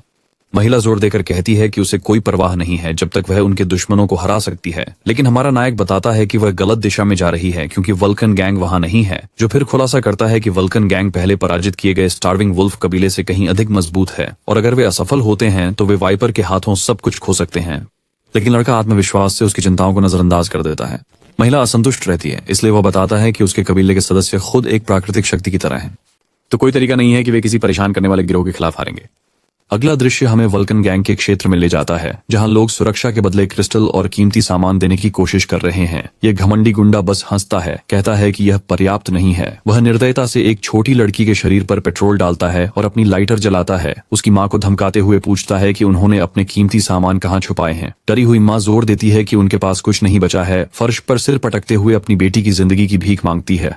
गैंग का सदस्य और भी अधिक घमंडी हो जाता है, मां पर बेईमानी का आरोप लगाता है जबकि वह दया की भीख मांगती रहती है। एक चौंकाने वाले मोड़ में वह छोटी लड़की पर लाइटर फेंकने की तैयारी करता है। वह चिल्लाती है कि कोई उसे बचा ले, इससे पहले कि आग उसके गीले कपड़ों को छू ले। अचानक कोई लाइटर को हवा में ही पकड़ लेता है और वह निश्चित रूप से हमारा हीरो है। वह लापरवाही से अपनी सिगरेट को लाइटर से जलाता है। घमंडी गैंग सदस्य को याद दिलाता है कि पेट्रोल एक कीमती संसाधन है जो केवल वल्कन गैंग के 2 भाइयों जैसे लोगों को जलाने के लिए है। गैंग लीडर हमारे हीरो को धमकी देता है, उसे बताता है कि दूसरों के काम में दखल देने की कीमत चुकानी पड़ेगी। यूट्यूब लड़की हमारे हीरो के साथ खड़ी होती है। ये घोषणा करती है कि वह इस आदमी के अजीब हेयर स्टाइल को खराब करेगी। घमंडी आदमी अपने बालों के अपमान के जवाब में अपना फ्लेम थ्रोवर पकड़ता है, लड़की की ओर आग की लपटें छोड़ता है। वह जलने लगती है, हर जलती हुई गर्मी को महसूस करती है, जबकि घमंडी आदमी उसकी पीड़ा पर निर्दयता से हंसता है। हमारा हीरो उसे याद दिलाता है कि वह सिर्फ इस खेल की एक खिलाड़ी है। आग में होने के बावजूद वह किसी तरह शांत रहती है और मजाक करती है कि वह आखिरकार समझ रही है कि मानव मशाल होना कैसा होता है। पूरी तरह से भ्रमित मिस्टर घमंडी पूछते हैं कि वह अब भी कैसे खड़ी है। बिना एक पल गंवाए लड़की खुद को संभालती है और अपने जलते हुए शरीर से उस घमंडी गुंडे को पीछे धकेल देती है, जानबूझकर उसे भी आग लगा देती है। घमंडी आदमी गर्मा का स्वाद चखने के बाद मुर्गे की तरह तड़पता है। डार्क मून रिफ्यूज में सभी पार्टी सदस्य कुर्सी पर बंधे घमंडी आदमी के चारों ओर इकट्ठा होते हैं, जो उससे वल्कन गैंग के बारे में जानकारी मांगता है। यह वादा करते हुए कि अगर वह सहयोग करेगा तो उसकी जान बख्श देगा, लेकिन घमंडी आदमी जिद्दी होकर मना कर देता है, यह घोषणा करते हुए कि वह लॉर्ड वल्कन के साथ विश्वासघात नहीं करेगा और कोई डर नहीं दिखाता। सेवानिवृत्त सैनिक एक लाल गर्म छड़ पकड़ता है और उसे घमंडी आदमी के पास ले जाकर पूछता है कि क्या अब वह डर रहा है। घमंडी आदमी शेखी बघारता है कि सभी वल्कन गैंग के सदस्य पवित्र अग्नि से दीक्षित होते हैं और भले ही वे जल जाएं, वे हार नहीं मानेंगे। जब सैनिक कहता है कि उसने उसे जलाने की कभी योजना नहीं बनाई थी, तो घमंडी आदमी डरपोक बन जाता है। इसके बजाय वह स्पष्ट करता है कि वह इस लाल गर्म लोहे की छड़ को उसके किसी छेद में डालने जा रहा है और उसे याद दिलाता है कि हम 800 डिग्री सेल्सियस की बात कर रहे हैं। सैनिक आखिरी बार पूछता है कि वह घमंडी आदमी क्या करने की योजना बना रहा है। जवाब में वह आदमी रोने लगता है और सब कुछ बताने का फैसला करता है, उनसे उस छड़ को दूर रखने की भीख मांगता है। सैनिक ने लापरवाही से छड़ को एक तरफ फेंक दिया और अपने दोस्तों से कहा कि यह उससे आसान था जितना उसने सोचा था। इस बीच सभी अन्य अधीनस्थ हमारे नायक सहित डर के मारे कांप रहे हैं, अपने हाथ पीछे रखे हुए हैं और अपने बट छुपा रहे हैं। हमारा नायक पूछता है कि सैनिक ने यह तरीका कहाँ सीखा, जिस पर सैनिक जवाब देता है कि उसने इसे अफगानिस्तान में सीखा।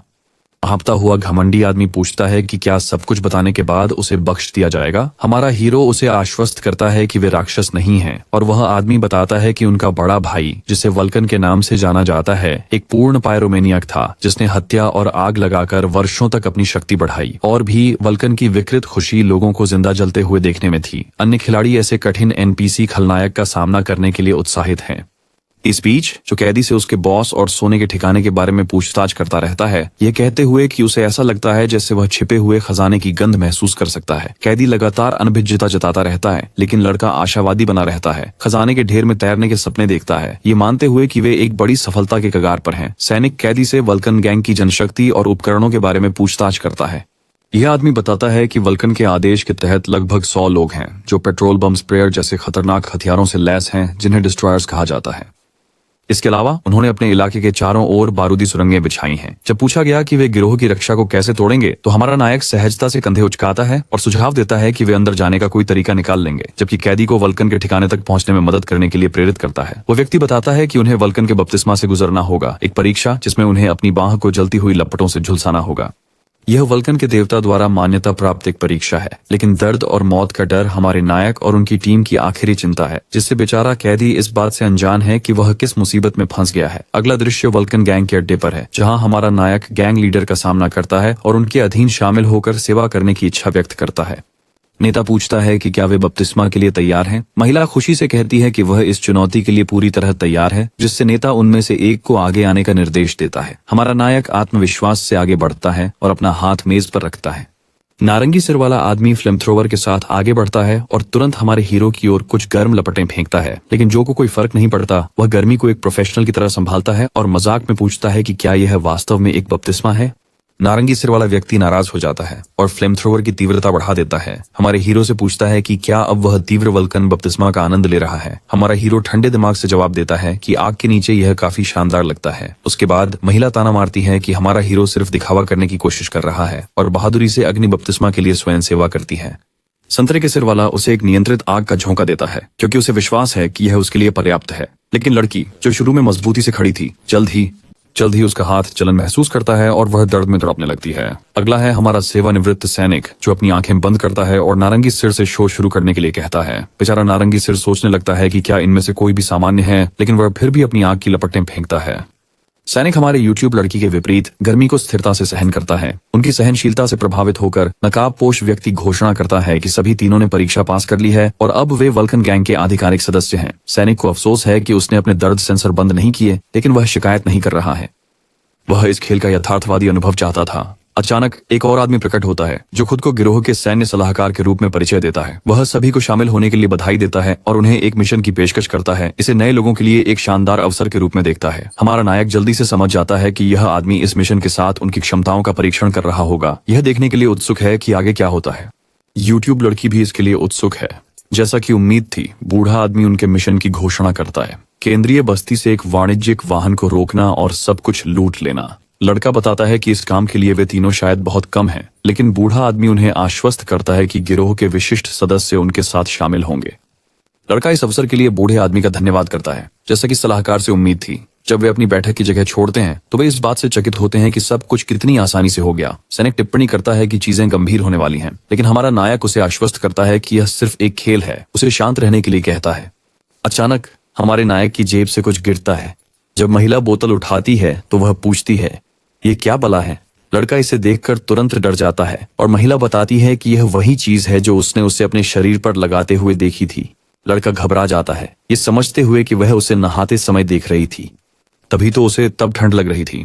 महिला शर्मा जाती है और ऐसे आरोपों से इनकार करती है। यह जोर देकर कहती है कि वह बस वहां से गुजर रही थी। लड़का जल्दी से उसे बताता है कि यह सिर्फ सामान्य सनस्क्रीन है, लेकिन वह इस बकवास को नहीं मानती। क्यों एक गेम कैरेक्टर को सनस्क्रीन की जरूरत होगी, वह नाराज होकर पूछती है।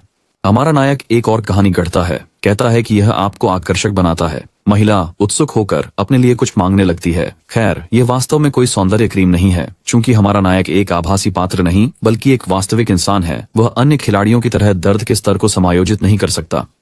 उसे वल्कन परीक्षण पास करने के लिए इस उपकरण पर निर्भर रहना पड़ता है। थोड़ी देर बाद हमारा नायक अन्य पार्टी सदस्यों से मिलता है। नारंगी सिर वाला खुद को उनके वरिष्ठ के रूप में हॉटपॉट के रूप में परिचित कराता है। फिर जो हॉटपॉट से पूछता है कि क्या उसके पास कोई सलाह है, जिस पर हॉटपॉट जवाब देता है कि वह हमारे लड़के की दृढ़ता का प्रशंसक बन गया है जब से उसने वह बपतिस्मा परीक्षण पास किया और अब वह उसका प्रोब्रो बनना चाहता है। जो मिंग सारी प्रशंसा से थोड़ा असहज हो जाता है, लेकिन उससे आश्वस्त करता है कि चूंकि वे साथ काम कर रहे हैं, वे अब दोस्त हैं। हॉटपॉट फिर तय करता है कि तैयार होने का समय आ गया है, क्योंकि उनका लक्ष्य आने वाला है। तो पूरी गैंग अपनी कारों में सड़क पर निकल पड़ती है। गैंग लीडर उन्हें जाते हुए देखता है। 3 नए लोगों के बारे में संदेह महसूस करता है। शक करता है कि वे वाइपर द्वारा भेजे गए जासूस हो सकते हैं। बूढ़ा आदमी सहमत है। यही कारण है कि उसने उन्हें वाइपर का सामान चुराने के लिए भेजा। अगर वे छापे के दौरान कोई असामान्य व्यवहार दिखाते हैं तो वे उन्हें जिंदा जला सकते हैं। नेता सिर हिलाते हुए कहते हैं कि अगर उन्होंने धोखा दिया तो उन्हें आग से मौत का सामना करना पड़ेगा। कुछ समय बाद हम खुद को वेस्टलैंड ट्रांसफर स्टेशन पर पाते हैं। वहां हर कोई कुछ अजीब खाना खा रहा है। हॉटपॉट के अलावा हर कोई कच्ची बैल की आंखों से डर रहा है। लोग अजीब तरह से कहते हैं कि उन्हें भूख नहीं है और हॉटपॉट से अकेले खाने के लिए कहते हैं। नारंगी सिर खाने में जुट जाता है, कहते हुए कि उन्हें छापे से पहले अपनी ऊर्जा को पुनः प्राप्त करना चाहिए। लड़का छापे को लेकर अपनी चिंता व्यक्त करता है, कहते हुए कि अगर वे वाणिज्यिक वाहनों को लूटने जा रहे हैं तो उनके पास गार्ड्स होने चाहिए। अगर उन गार्ड्स को आग से खेलने का तरीका आता है तो चीजें मुश्किल हो सकती हैं। नारंगी सिर उसे आश्वस्त करता है, कहता है कि उन्होंने पहले ही सड़क पर बारूदी सुरंगें बिछा दी हैं और वाणिज्यिक वाहन पर हमला करने से पहले काफिले की कार को उड़ा सकते हैं। सैनिक एक माइन उठाता है और अपनी सैन्य जानकारी का उपयोग करके इस चीज की सभी तकनीकी विशेषताओं को समझाता है। नारंगी सिर हमारे सेवानिवृत्त सैनिक की पहली नजर में विशेषताओं को पढ़ने की क्षमता से चकित है और स्पष्ट करता है कि वे इन चीजों के साथ एक सबक सिखाने वाले हैं। तभी हलचल मच जाती है जब लक्ष्य वाणिज्यिक वाहन दिखाई देते हैं। लेकिन इससे पहले कि ऐसा हो पाता, कहानी यहीं पर कट जाती है। लगता है हमें यह देखने के लिए अगले अध्यायों का इंतजार करना होगा कि आगे क्या होता है।